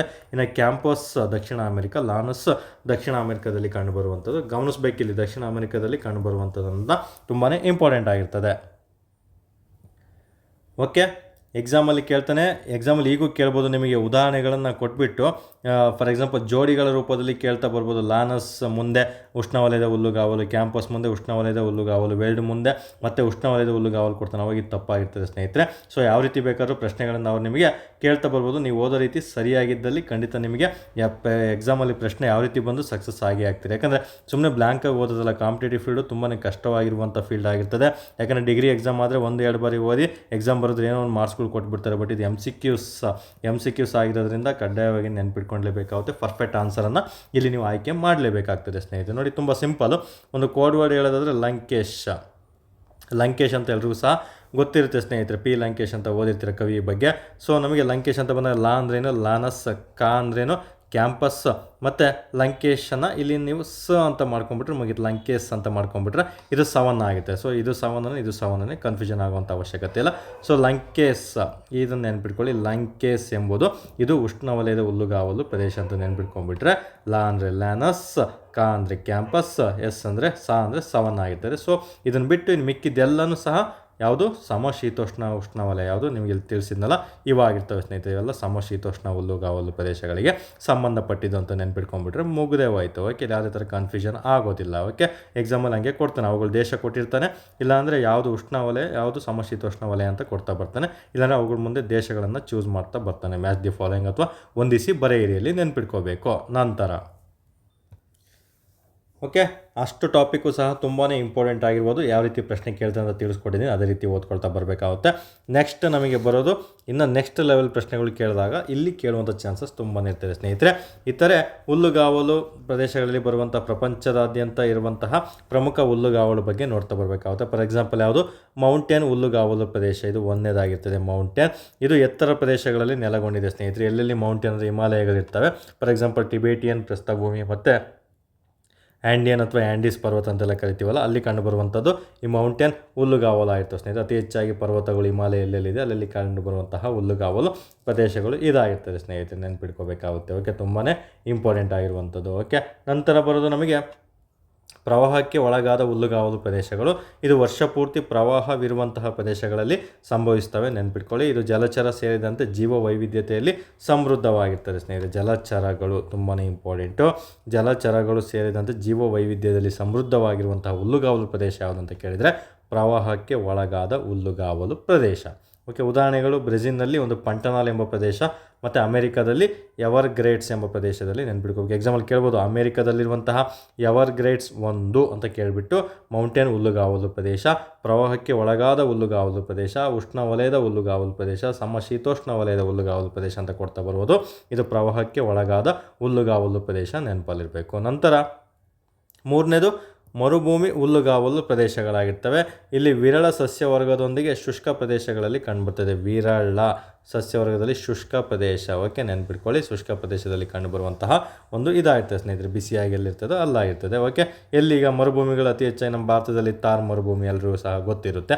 ಅದೇ ರೀತಿ ದಕ್ಷಿಣ ಆಫ್ರಿಕಾದಲ್ಲಿ ಕಂಡುಬರ್ತದೆ ಮರುಭೂಮಿಗಳಲ್ಲಿ ಕರೋ, ಮತ್ತು ಯು ಎಸ್ ನಲ್ಲಿರುವಂಥ ಗ್ರೇಟ್ ಬೆಸಿನ್. ಎಕ್ಸಾಂಪಲ್ ಕೇಳ್ಬೋದು, ಗ್ರೇಟ್ ಬೆಸಿನ್ 1 ಅಥವಾ ದಕ್ಷಿಣ ಆಫ್ರಿಕಾದಲ್ಲಿ ಕಂಡುಬರುವ ಕರು 1 ಮರುಭೂಮಿ ಹುಲ್ಲುಗಾವಲು ಪ್ರದೇಶಕ್ಕೆ ಉದಾಹರಣೆ ಆಗಿದೆ. ತುಂಬಾ ಇಂಪಾರ್ಟೆಂಟು, ನೆನ್ಪಿಟ್ಕೊಳ್ಳಿ. ಎಕ್ಸಾಂಪಲ್ ಪಕ್ಕ ಪ್ರಶ್ನೆಗಳು ಕೇಳುತ್ತಾರೆ. ನೆಕ್ಸ್ಟ್ ಲೆವೆಲ್ ಪ್ರಶ್ನೆಗಳು ಬಂದಾಗ ಇಂಥ ಟಾಪಿಕ್ಗಳಲ್ಲಿ ಪ್ರಶ್ನೆಗಳನ್ನು ಅವರು ಆಯ್ಕೆ ಮಾಡ್ತಾ ಬರ್ತಾರೆ ಸ್ನೇಹಿತರೆ. ತುಂಬ ಕೇರ್ಫುಲ್ಲಾಗಿ ನೀವು ಇವುಗಳನ್ನು ಓದ್ಕೊಂಡಿರ್ಬೇಕಾಗುತ್ತೆ. ಯಾವುದೇ ಒಂದು ಟಾಪಿಕನ್ನು ತೊಗೊಳ್ಳಿ, ಆ ಟಾಪಿಕನ್ನು ತೊಗೊಂಡಿದ್ದೀರಂದರೆ, ನೀವು ಓದಿದ್ದೀರಂದರೆ ಅದನ್ನು ನೀವು ಈಸಿ ರೂಪದಲ್ಲೂ ಓದಿರಬೇಕು, ಆವರೇಜ್ ರೂಪದಲ್ಲೂ ಓದಿರಬೇಕು, ಮತ್ತು ಡಿಫಿಕಲ್ಟ್ ರೂಪದಲ್ಲೂ ಓದಿರಬೇಕು. ನೆಕ್ಸ್ಟ್ ಬರುವಂತಹ ಮಿಷನ್ KA ಟಾಪಿಕಲ್ಲಿ ಹಂಗೆ ಈಸಿ ಇರ್ತವೆ, ಬಟ್ ಸ್ಟೇಟ್ಮೆಂಟ್ ಮೂಲಕ ಪ್ರಶ್ನೆ ಕೇಳ್ತಾನೆ. ಯಾವ ರೀತಿ ಕೇಳ್ತಾರೆ ಅಂತ ಹೇಳ್ತಾ ಬರ್ತೀನಿ. ಆವರೇಜ್ ಕೊಡ್ತಾರೆ, ಅಲ್ಲಿ ನಿಮಗೆ ಟ್ರಿಕ್ಕಿಯಾಗಿ ಆಪ್ಷನ್ಗಳನ್ನು ಕೊಡ್ತಾ ಬರ್ತಾನೆ. ಯಾವ ರೀತಿ ಅಂತ ನಿಮ್ಗೆ ಅದನ್ನು ತಿಳಿಸ್ಕೊಡ್ತೀನಿ. ಇನ್ನು ಡಿಫಿಕಲ್ಟ್ ಪ್ರಶ್ನೆಗಳು ಬರ್ತವೆ, ಬಟ್ ಆಪ್ಷನನ್ನು ನೋಡಿ ಆರಾಮ್ಸೆ ಎಲಿಮಿನೇಟ್ ಮಾಡಿಬಿಟ್ರೆ, ಒಂದು ಆಪ್ಷನ್ A ಅಥವಾ B C ಆಪ್ಷನ್ ಎಲಿಮಿನೇಟ್ ಮಾಡಿಬಿಟ್ರೆ ಈಸಿಯಾಗಿ ನಿಮ್ಗೆ ಉತ್ತರ ಸಿಗುತ್ತೆ. ಈ ರೀತಿ ಎಲ್ಲ ಟಾಪಿಕ್ಗಳನ್ನು ನಿಮಗೆ ಎಲ್ಲ ಸಬ್ಜೆಕ್ಟ್ಗಳಲ್ಲೂ ತಿಳಿಸ್ಕೊಡುವಂಥದ್ದೇ ಒಂದು ಮಿಷನ್ KA ಒಂದು ಬ್ಯಾಚ್ ಆಗಿರ್ತದೆ ಸ್ನೇಹಿತರೆ. ಆದಷ್ಟು ಬೇಗ ಬ್ಯಾಚನ್ನು ಶುರು ಮಾಡ್ತೀನಿ. ಸ್ವಲ್ಪ ಸಮಯ ಬೇಕಾಗುತ್ತೆ, ಅದಕ್ಕೆ ಪ್ರಿಪೇರ್ ಆಗ್ತಾ ಇದ್ದೀವಿ. ಸ್ವಲ್ಪ ದಿನ ವೆಯ್ಟ್ ಮಾಡಬೇಕಾಗುತ್ತೆ. ಆದಷ್ಟು ಬೇಗ ತಿಳಿಸ್ಕೊಡ್ತೀನಿ ಡೇಟ್ ಟೆಲಿಗ್ರಾಮಲ್ಲಿ. ಓಕೆ, ನಂತರ ಬರೋದು ನಮಗೆ ಈ ಹುಲ್ಲುಗಾವಲು ಪ್ರದೇಶಗಳಲ್ಲಿ ಒಂದು ನಮಗೆ ಬಯಾಲಜಿಯಲ್ಲಿ ಒಂದು ಟಾಪಿಕ್ ಬರ್ತದೆ, ನಮಗೆ ಜೀವಶಾಸ್ತ್ರದಲ್ಲಿ ಒಂದು ಟಾಪಿಕ್ ಬರುತ್ತೆ. ಅದನ್ನು ಸಹ ನಿಮಗೆ ಇಲ್ಲೇ ತಿಳಿಸ್ಕೊಡ್ತಾ ಬರ್ತೀನಿ. ತುಂಬಾ ಇಂಪಾರ್ಟೆಂಟ್ ಆಗಿರುವಂಥದ್ದು. ಓಕೆ, ಆ ಟಾಪಿಕ್ ನೋಡಿ, ಇಲ್ಲಿದೆ ನೋಡಿ. ಇದೆಲ್ಲರೂ ಸಹ ಓದಿರ್ತೀರ, ಬಟ್ ಕೆಲವೊಂದು ಇದರಲ್ಲಿ ನೀವು ಓದಿರೋದಿಲ್ಲ, ಹಾಗಾಗಿ ತೊಗೊಳ್ತಾ ಬಂದಿದ್ದೀನಿ. ಫಾರ್ ಎಕ್ಸಾಂಪಲ್ ಹೈಡ್ರೋಫ್ರೈಟ್ಸ್ ಅಂತ ಬಂದಾಗ ನೀರಿಗೆ ಸಂಬಂಧಪಟ್ಟಿದ್ದು, ಕಂಪ್ಲೀಟ್ ಜಲಕ್ಕೆ ಸಂಬಂಧಪಟ್ಟಿದ್ದು, ಸಮಭಾಜಕ ವೃತ್ತದ ಜಲಸಸ್ಯ ವರ್ಗಕ್ಕೆ ಸಂಬಂಧಪಟ್ಟಂತಹ ಒಂದು ಪ್ರದೇಶ. ಎಕ್ಸಾಂಪಲ್ ಕೇಳ್ತಾನೆ, ಹೈಡ್ರೋಫೈಟ್ಸ್ 1 ಅಂತ, ಇದು ಆ ಉತ್ತರ ಆಗಿರ್ತದೆ. ನಂತರ ಹೈಗ್ರೋಫೈಟ್ಸ್ ಇಲ್ಲಿ ಕರಾವಳಿಗಳಲ್ಲಿ ಕಂಡುಬರುವಂಥದ್ದು ಒಂದು ಸಸ್ಯವರ್ಗ ಆಗಿರ್ತದೆ. ಇನ್ನು ಟ್ರೋಪೋಫೈಟ್ಸ್ ಸವನ್ನ ನೋಡಿ, ತುಂಬಾ ಇಂಪಾರ್ಟೆಂಟ್. ಸ್ಟೆಫಿಸು ಸವನ್ನೆಲ್ಲ ಈಗ ಓದಿದ್ದೀರಾ. ಸೊ ಟ್ರೋಪೋಫೈಟ್ಸ್ ಅನ್ನೋದು ಸವನ್ನ ಪ್ರದೇಶಗಳಲ್ಲಿ ಕಂಡುಬರುವಂಥ ಒಂದು ಸಸ್ಯವರ್ಗ ಇದೆ. ಯಾರು ತುಂಬ ಜನ ಓದಿರಲ್ಲ, ನೆನಪಿಟ್ಕೊಳ್ಳಿ, ಕೇಳುವಂಥ ಚಾನ್ಸಸ್ ಇರುತ್ತೆ. ಇನ್ನು ಮೆಸೋಫೈಟ್ಸ್ ಸಮೋಷ್ಣ ವಲಯದ ಒಂದು ಸಸ್ಯವರ್ಗ ಆಗಿರ್ತದೆ. ನೋಡಿ, ಟ್ರೋಪೋಫೈಟ್ಸ್ ಅಂದರೆ ಸವನ್ನ, ಮೆಸೋಫೈಟ್ಸ್ ಅಂದರೆ ಸಮೋಷ್ಣ. ನೋಡಿ, ಇಲ್ಲಿ ಮಾ ಇದೆ, ಇಲ್ಲಿ ಮಾ ಇದೆ. ಸೊ ನೆನಪಿಟ್ಕೋಬೋದು ತುಂಬ ಸುಲಭವಾಗಿ. ನಂತರ ಝೀರೋಫೈಟ್ಸ್ ಎಲ್ರಿಗೂ ಸಹ ಗೊತ್ತಿದೆ. ಝೀರೋ ಅಂದರೆ ಇವೆಲ್ಲ ಆಲ್ಮೋಸ್ಟ್ ಮರುಭೂಮಿಗೆ ಸಂಬಂಧಪಟ್ಟಿದ್ದು. ಇನ್ನು ಯಾಲೋಫೈಟ್ಸ್ ಅಂತ ಬಂದಾಗ ಮ್ಯಾಂಗ್ರೋವ್ ವಲಯದಲ್ಲಿ ಕಂಡುಬರುವಂಥದ್ದಾಗಿರ್ತದೆ. ಇನ್ನು ಲೀತು ಅಂತ ಬಂದಾಗ ಶಿಲೆ ಅಂತ ಎಲ್ಲರೂ ಸಹ ಗೊತ್ತಾಗುತ್ತೆ, ಮಣ್ಣಿಗೆ ಸಂಬಂಧಪಟ್ಟಿದ್ದು. ಇನ್ನು ಎಫಿಫೈಟ್ಸ್ ಮಾನ್ಸೂನ್ ಪ್ರದೇಶದ ಒಂದು ಸಸ್ಯವರ್ಗ ಆಗಿರುತ್ತೆ. ಇನ್ನು ಕ್ರಯೋಫೈಟ್ಸ್ ಅಂದರೆ ತಂಡ್ರ ಪ್ರದೇಶದಲ್ಲಿ ಕಂಡುಬರುವಂತಹ ಒಂದು ಸಸ್ಯವರ್ಗಕ್ಕೆ ನಾವು ಕ್ರಯೋಫೈಟ್ಸ್ ಅಂತ ಕರಿತಾ ಬರ್ತೀವಿ ಸ್ನೇಹಿತರೆ. ಇಲ್ಲಿ ಇದೇ ಟಾಪಿಕ್ಗಳಲ್ಲಿ ಈಗ ಫಾರ್ ಎಕ್ಸಾಂಪಲ್ ಎಪಿಫೈಟ್ಸ್, ಯಾಲೋಫೈಟ್ಸ್ ಸ್ವಲ್ಪ ಡಿಫ್ರೆಂಟಾಗಿ ಆಪ್ಷನ್ಗಳನ್ನು ಕೊಡ್ತಾ ಬರ್ತಾರೆ. ಇದು ಕಂಪ್ಲೀಟ್ ಜಿಯೋಗ್ರಫಿಗೆ ಸಂಬಂಧಪಟ್ಟಂತೆ ಒಂದು ವರ್ಗೀಕರಣ ಆಗಿರ್ತದೆ. ಇದೇ ರೀತಿ ಬಯಾಲಜಿಯಲ್ಲೂ ಸ್ವಲ್ಪ ವರ್ಗೀಕರಣ ಮಾಡಿದರೆ ಯಾವೆಲ್ಲ ಅಂತ ನೋಡ್ತಾ ಬರೋಣ. ಎರಡು ಕಂಪ್ಯಾರಿಸನ್ ಮಾಡಿಕೊಂಡು ತುಂಬ ಕೇರ್ಫುಲ್ಲಾಗಿ ಓದ್ಕೊಳ್ತಾ ಬನ್ನಿ. ನೋಡಿ, ಮೆಸೋಟ್ರೋಫ್ ತುಂಬ ಜನ ಓದಿರಲ್ಲ, ನೆನ್ಪಿಟ್ಕೊಳ್ಳಿ. ಇನ್ನು ಮಿಕ್ಕಿದ್ದೂ ಸಹ ಇಂಪಾರ್ಟೆಂಟು, ಬಟ್ ಓದಿಲ್ಲದನ್ನು ನಾನು ನಿಮಗೆ ತಿಳಿಸ್ಕೊಡ್ತಾ ಇದ್ದೀನಿ.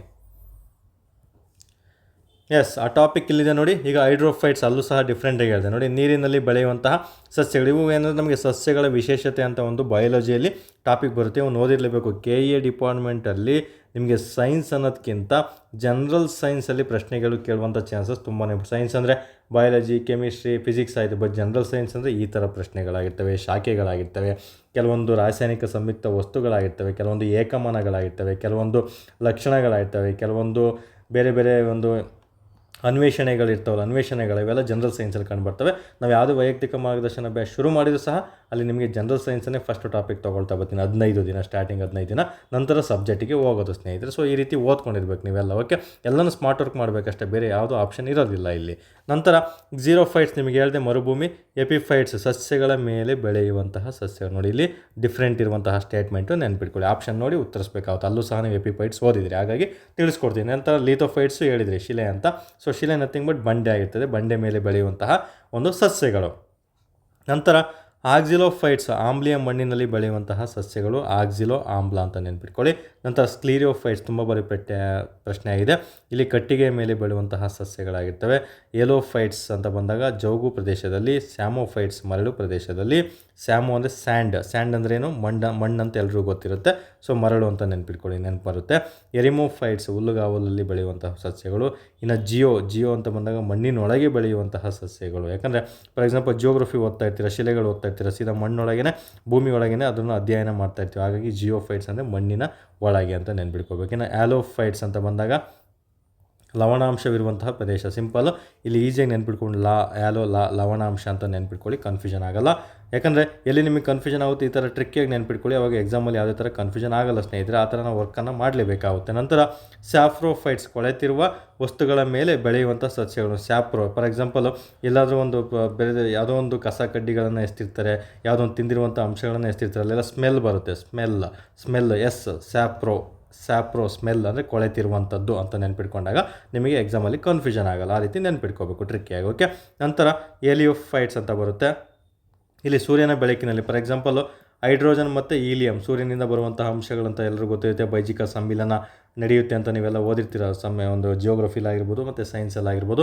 ಹೈಡ್ರೋಜನ್ ಮತ್ತು ಹೀಲಿಯಂ ನಮಗೆ ಸೂರ್ಯನಲ್ಲಿ ಕಂಡುಬರ್ತದೆ. ಏಲಿಯೋ ಅಂತ ಬಂದಾಗ ನೋಡಿ, ಈಲಿ ಅಂತ ಬರುತ್ತಲ್ಲ, ಆ ರೀತಿ ನೆನ್ಪಿಟ್ಕೊಳ್ಳಿ. ಇಂದ ಶುರುವಾಗುತ್ತೆ ಏಲಿಯೋಫೈಟ್ಸು. ಹೈಡ್ರೋಜನು ಹೀಲಿಯಮ್ಮು ಅಂತ ಬಂದಾಗ ಸೂರ್ಯನಲ್ಲಿ ಇರುತ್ತೆ ಅಂತ ಹೇಳ್ಬಿಟ್ಟು ನೆನ್ಪಿಟ್ಕೊಂಡ್ಬಿಟ್ರೆ ಸೂರ್ಯನಲ್ಲಿ ಬೆಳಕಿನಲ್ಲಿ ಬೆಳೆಯುವಂತಹ ಒಂದು ಸಸ್ಯಗಳಂತ ಈಸಿಯಾಗಿ ನೆನ್ಪು ಮಾಡೋಕ್ಕೆ ಸಾಧ್ಯ ಆಗ್ತದೆ ಸ್ನೇಹಿತರೆ. ಈ ರೀತಿ, ಯಾಕೆಂದರೆ ಎಲ್ಲರೂ ಸಹ ಓದ್ತಾರೆ, ಎಲ್ಲರೂ ಕಂಠಪಾಠ ಮಾಡ್ತಾರೆ. ಬಟ್ ಕಂಠಪಾಠ ಮಾಡಿದರೆ ಪ್ರತಿ ಸಲ ನೀವು ಅದನ್ನು ಓದಲೇಬೇಕಾಗುತ್ತೆ ಎಕ್ಸಾಮ್ ಬಿಫೋರ್. ಬಟ್ ಈ ರೀತಿ ಟ್ರಿಕ್ಕಿಯಾಗಿ ನೆನ್ಪಿಟ್ಕೊಂಡಾಗ ಆಪ್ಷನನ್ನು ನೋಡಿ ಈಸಿಯಾಗಿ ಎಲಿಮಿನೇಟ್ ಮಾಡ್ತಾ ಬರ್ಬೋದು ಸ್ನೇಹಿತರೆ. ಇಲ್ಲೆಲ್ಲ ನಿಮಗೆ ಆವರೇಜ್ ಲೆವೆಲ್ ಬಟ್ ಟ್ರಿಕ್ಕಿಯಾಗಿ ಪ್ರಶ್ನೆಗಳನ್ನು ಕೇಳ್ತಾ ಬರ್ತಾನೆ, ಕೇರ್ಫುಲ್ಲಾಗಿ ನೆನ್ಪಿಟ್ಕೋಬೇಕು ನೀವು.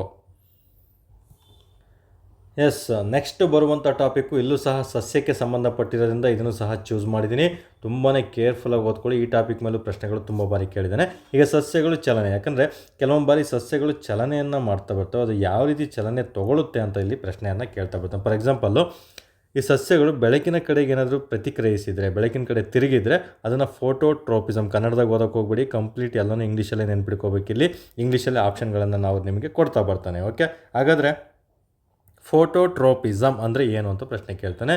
ಫೋಟೋಟ್ರೋಪಿಸಮ್ ಅಂದರೆ ನಮಗೆ ಎಕ್ಸಾಂಪಲ್ ಪ್ರಶ್ನೆ ಕೇಳ್ತಾನೆ, ಸಸ್ಯಗಳು ಬೆಳಕಿನ ಕಡೆಗೆ ಪ್ರತಿಕ್ರಿಯಿಸೋದಕ್ಕೆ ನಾವು ಫೋಟೋಟ್ರೋಪಿಸಮ್. ಸಿಂಪಲ್, ಇಲ್ಲಿ ಫೋಟೋ ಅಂದರೆ ಏನು, ಬೆಳಕು ಅಂತ ನಿಮ್ಗೆ ಎಲ್ರಿಗೂ ಗೊತ್ತು. ಫೋಟೋ ಹೊಡೆದ ತಕ್ಷಣ ಬೆಳಕು ಬರುತ್ತಲ್ಲೋ, ಸೊ ಬೆಳಕಿನ ಕಡೆಗೆ ಅಂತ ನೆನ್ಪಿಟ್ಕೋಬೇಕು ನೀವು.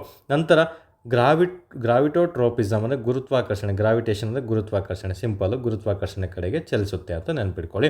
ನಂತರ ಹೈಡ್ರೋಟ್ರೋಪಿಸಮ್. ಹೈಡ್ರೋ ಅಂದರೆ ಏನು, ಹೈಡ್ರೋ ಅಂತ ಬಂದಾಗ ನೀರು ಅಂತ ಕರಿತೀವಿ, ನೀರಿನ ಎಡೆಗೆ. ಸೊ ಈ ರೀತಿ ನೆನ್ಪಿಟ್ಕೊಂಡ್ರೆ ಆಯ್ತು. ಇನ್ನು ತಿಗ್ಮೋಟ್ರೋಪಿಸಮ್ ಅಂತ ಬರುತ್ತೆ, ಇದು ಸ್ಪರ್ಶದೆಡೆಗೆ. ನಂತರ ಥರ್ಮೋ ಅಂತ ಬರುತ್ತೆ, ಇದು ಶಾಖದೆಡೆಗೆ. ಥರ್ಮೋಮೀಟರ್ ಉಷ್ಣಾಂಶ ಅಳೆಯಲು ಎಲ್ಲ ಬಳಸ್ತಾರೆ ಅಂತ ಓದಿರ್ತಿಲ್ಲ, ಥರ್ಮೋಮೀಟರ್ ಶಾಖ ಅಂತ ನೆನ್ಪಿಟ್ಕೋಬೇಕು. ಇನ್ನು ಕೀಮೋಟ್ರೋಪಿಸಮ್, ಇಲ್ಲಿ ಹೆಸರಲ್ಲೇ ಈ ಟೈಟಲಲ್ಲೇ ಉತ್ತರ ಸಿಗ್ಬಿಡುತ್ತೆ. ಕೀಮೋ ಅಂದರೆ ಕೆಮಿಸ್ಟ್ರಿ ಅಂದರೆ ರಾಸಾಯನಿಕ ಅಂತ ನೆನ್ಪಿಟ್ಕೊಳ್ಳಿ. ನಂತರ ಶಿಲಾ ಅಂದರೆ ಲೀಥೋಟ್ರೋಪಿಸಮ್. ಲೀಥೋ ಅಂದರೆ ಏನು, ಶಿಲೆಗಳಿಗೆ ಸಂಬಂಧಪಟ್ಟಿದ್ದು. ಇನ್ನು ಏಲಿಯೋಟ್ರೋಪಿಸಮ್ ಆಲ್ರೆಡಿ ಹೇಳಿದೆ, ಸೂರ್ಯನಿಗೆ ಸಂಬಂಧಪಟ್ಟಿದ್ದು. ಹೈಡ್ರೋಜನ್ ಹೀಲಿಯಂ ಅಂತ ಸೂರ್ಯ ಅಂತ ನೆನ್ಪಿಟ್ಕೊಳ್ಳಿ. ಇಲ್ಲಿ ನಿಮಗೆ ಎಕ್ಸಾಮಲ್ಲಿ ಕನ್ಫ್ಯೂಷನ್ ಮಾಡ್ತಾನೆ, ಫೋಟೋಟ್ರೋಪಿಸಮ್ ಮತ್ತು ಹೀಲಿಯೋಟ್ರೋಪಿಸಮ್ಗೆ ತುಂಬ ಬಾರಿ ಕನ್ಫ್ಯೂಷನ್ ಮಾಡ್ತಾರೆ. ನೋಡಿ, ಸಸ್ಯಗಳು ಬೆಳಕಿನ ಕಡೆಗೆ ಚಲಿಸಿದರೆ ಫೋಟೋಟ್ರೋಪಿಸಮ್, ಸಸ್ಯಗಳು ಸೂರ್ಯನ ಬೆಳಕಿಗೆ ಪ್ರತಿಕ್ರಿಯಿಸಿದೆ ಅದು ಏಲಿಯೋಟ್ರೋಪಿಸಮ್. ಕನ್ಫ್ಯೂಷನ್ ಮಾಡ್ಕೋಬಾರ್ದು. ನಂತರ ಜಿಯೋಟ್ರೋಪಿಸಮ್ ತುಂಬಾ ಇಂಪಾರ್ಟೆಂಟು, ಇದು ಭೂಮಿಯ ಕಡೆಗೆ. ಜಿಯೋ ಅಂದರೆ ಜಿಯೋಗ್ರಫಿ ಅಂತ ಹೇಳಿದ್ನೆಲ್ಲ, ಭೂಮಿಗೆ ಸಂಬಂಧಪಟ್ಟಿದ್ದು ನೆನ್ಪಿಟ್ಕೋಬೇಕಾಗುತ್ತೆ. ಓಕೆ, ನಂತರ ಸಾಲಿಡೋಟ್ರೋಪಿಸಮ್, ಸಸ್ಯಗಳು ಉಪ್ಪು ನೀರು ಮತ್ತು ಮಣ್ಣಿಗೆ ಸಾಲಿಡ್ ಅಂದ್ರೇನು, ಉಪ್ಪು ಅಂತ ಎಲ್ಲರೂ ಸಹ ಗೊತ್ತಿರುತ್ತೆ, ಸಾಲ್ಟ್ ಅಂತ. ಉಪ್ಪು ನೀರಿಗೆ ಸಂಬಂಧಪಟ್ಟಿದ್ದಂತ ನೆನ್ಪಿಟ್ಕೊಂಡ್ರೆ ಸಾಕು ಸ್ನೇಹಿತರೆ. ಓಕೆ, ಇಷ್ಟು ಶಾಖೆಗಳು ತುಂಬಾ ಇಂಪಾರ್ಟೆಂಟ್ ಆಗಿರ್ತದೆ. ನೋಡಿ, ಇಷ್ಟು ತಿಳಿಸ್ಕೊಟ್ಟಿದ್ದೀನಿ. ಇಲ್ಲೆಲ್ಲ ಹೆಸರಲ್ಲಿ ನೆನ್ಪಿಟ್ಕೊಳ್ಳಿ ಅಂತ ಹೇಳಿದ್ನಲ್ಲ, ಇದನ್ನು ಬಿಟ್ಟು ಅವ್ರು ಬೇರೆ ಏನಾದರೂ ಕೊಟ್ಟಿದ್ದರೆ ಇಲ್ಲಿ ಓದಿರ್ತಿಲ್ಲ. ಗ್ರಾವಿಟಿ, ಹೈಡ್ರೋ ಅಂದರೆ ನೀರು, ಥರ್ಮೋ ಅಂದರೆ ಶಾಕ್, ಅದೇ ರೀತಿಯೇ ಬೇರೆ ಏನಾದರೂ ಕ್ವಶನ್ ಕೊಟ್ಟಾಗ ಆ ಕ್ವಶನಲ್ಲೇ ನಿಮಗೆ ಆನ್ಸರ್ ಇರುತ್ತೆ. ತುಂಬ ಕೇರ್ಫುಲ್ಲಾಗಿ ಓದಿದರೆ ಈಸಿಯಾಗಿ ಅರ್ಥ ಆಗ್ತದೆ ಸ್ನೇಹಿತರೆ. ಕನ್ಫ್ಯೂಷನ್ ಆಗುವಂಥ ಅವಶ್ಯಕತೆ ಇರೋದಿಲ್ಲ ಇಲ್ಲಿ. ಓಕೆ, ಇಷ್ಟು ಸಹ ಈ ಒಂದು ಟಾಪಿಕ್ ಅಂತ ಬಂದಾಗ ನಮಗೆ ಹುಲ್ಲುಗಾವಲು ಮತ್ತು ಸಸ್ಯ ಅಂತ ಬಂದಾಗ ಇಷ್ಟು ಟಾಪಿಕನ್ನು ನೀವು ಕಡ್ಡಾಯವಾಗಿ ಓದಿರಲೇಬೇಕಾಗುತ್ತೆ ಸ್ನೇಹಿತರೆ. ಆಲ್ಮೋಸ್ಟ್ ನಿಮಗೆಲ್ಲನೂ ಸಹ 360 ಡಿಗ್ರಿಯಲ್ಲೇ ತಿಳಿಸ್ಕೊಡೋದಕ್ಕೆ ಪ್ರಯತ್ನ ಮಾಡ್ತಾ ಇದ್ದೀನಿ. ಸೊ ದಯವಿಟ್ಟು ವಿಡಿಯೋ ಏನಾದರೂ ಇಷ್ಟ ಆಯ್ತಂದರೆ ಲೈಕ್ ಮಾಡಿ, ತುಂಬ ಇಷ್ಟ ಆಯ್ತಂದರೆ ಕಮೆಂಟ್ ಮೂಲಕ ಕಮೆಂಟ್ ಮಾಡಿ. ನಮಗೆ ವಿಡಿಯೋ ಮಾಡೋದಕ್ಕೆ ಇನ್ನೂ ಉತ್ಸಾಹ ಅಥವಾ ಪ್ರೋತ್ಸಾಹ ನೀಡಿದಂಗೆ ಆಗುತ್ತೆ ನೀವು. ನಂತರ ಇನ್ನೂ ವಿಡಿಯೋ ಇಷ್ಟ ಆಯ್ತು ಅಂತ ದಯವಿಟ್ಟು ನಮ್ಮ ಫ್ರೆಂಡ್ಸಿಗೆ ಇದು ಇಷ್ಟ ಆಗುತ್ತೆ ಅನ್ನೋದಾದರೆ ಶೇರ್ ಮಾಡ್ತಾ ಬನ್ನಿ. ಯಾರೆಲ್ಲ ನಮ್ಮ ಒಂದು ಟೆಲಿಗ್ರಾಮ್ ಚಾನಲ್ಗೆ ಜಾಯ್ನ್ ಆಗಿಲ್ಲ, ಮೇಲ್ಗಡೆ ಸ್ಟಾರ್ಟಿಂಗ್ ಅಥವಾ ಕಮೆಂಟ್ ಬಾಕ್ಸಲ್ಲೇ ಟೆಲಿಗ್ರಾಮ್ ಲಿಂಕನ್ನು ಹಾಕಿರ್ತೀನಿ. ಕಮೆಂಟ್ ಬಾಕ್ಸ್ ಓಪನ್ ಮಾಡ್ಕೊಳ್ಳಿ, ಅಲ್ಲಿ ಟೆಲಿಗ್ರಾಮ್ ಲಿಂಕ್ ಸಿಗುತ್ತೆ, ಡೈರೆಕ್ಟ್ ಜಾಯ್ನ್ ಆಗ್ತಾ ಬನ್ನಿ. ಇಫ್ ಇನ್ ಕೇಸ್ ಇನ್ನೂ ಏನಾದರೂ ಎನ್ಕ್ವೈರಿ ಬೇಕಂದರೆ, ಗೈಡ್ಲೈನ್ಸ್ ಬೇಕಂದರೆ 8618631540 ನಂಬರಿಗೆ ನೀವು ಕಾಲ್ ಮಾಡ್ತಾ ಬನ್ನಿ. ನಾನೇ ನಿಮ್ಮ ಹತ್ರ ಪರ್ಸ್ನಲಾಗಿ ಮಾತಾಡ್ತಾ ಬರ್ತೀನಿ ಸ್ನೇಹಿತರೆ. ಏನೇ ಗೈಡ್ಲೈನ್ಸ್ ಬೇಕಿದ್ದರೂ ಕಾಲ್ ಮಾಡ್ತಾ ಬನ್ನಿ. ಓಕೆ, ಇನ್ನೇನೇ ಡೌಟ್ ಇದ್ದರೂ ಸಹ ನೀವು ಕಾಲ್ ಮಾಡಿ ಅಥವಾ ವಾಟ್ಸಪ್ ಅಥವಾ ಟೆಲಿಗ್ರಾಮಲ್ಲಿ ಮೆಸೇಜ್ ಮಾಡಿದರೆ ನಾನು ನಿಮಗೆ ಸ್ಪಂದಿಸ್ತಾ ಬರ್ತೀನಿ ಸ್ನೇಹಿತರೆ.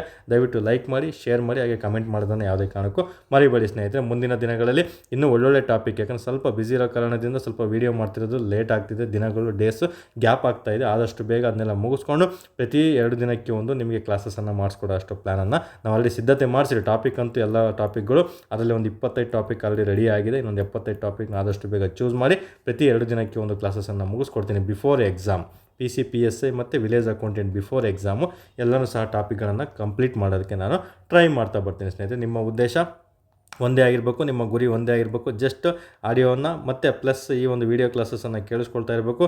ನಮ್ಮ ಟೆಲಿಗ್ರಾಮಲ್ಲಿ ಅಪ್ಲೋಡ್ ಆಗುವಂಥ ಕ್ವಿಝಸ್ ಆಗಿರ್ಬೋದು, average level quiz, basic level quiz ಎಲ್ಲನೂ ಸಹ ಸೀರಿಯಸ್ಸಾಗಿ ಕೂತ್ಕೊಂಡು ಅಟೆಂಡ್ ಮಾಡಿ. ಡೈಲಿ ಒಂದೊಂದು ಕಂಟೆಂಟ್ ಸಹ ಕೊಡ್ತೀನಿ. ಕಂಟೆಂಟನ್ನು ಸಹ ನೋಟ್ಸ್ ಮಾಡ್ಕೊಳ್ತಾ ಬನ್ನಿ.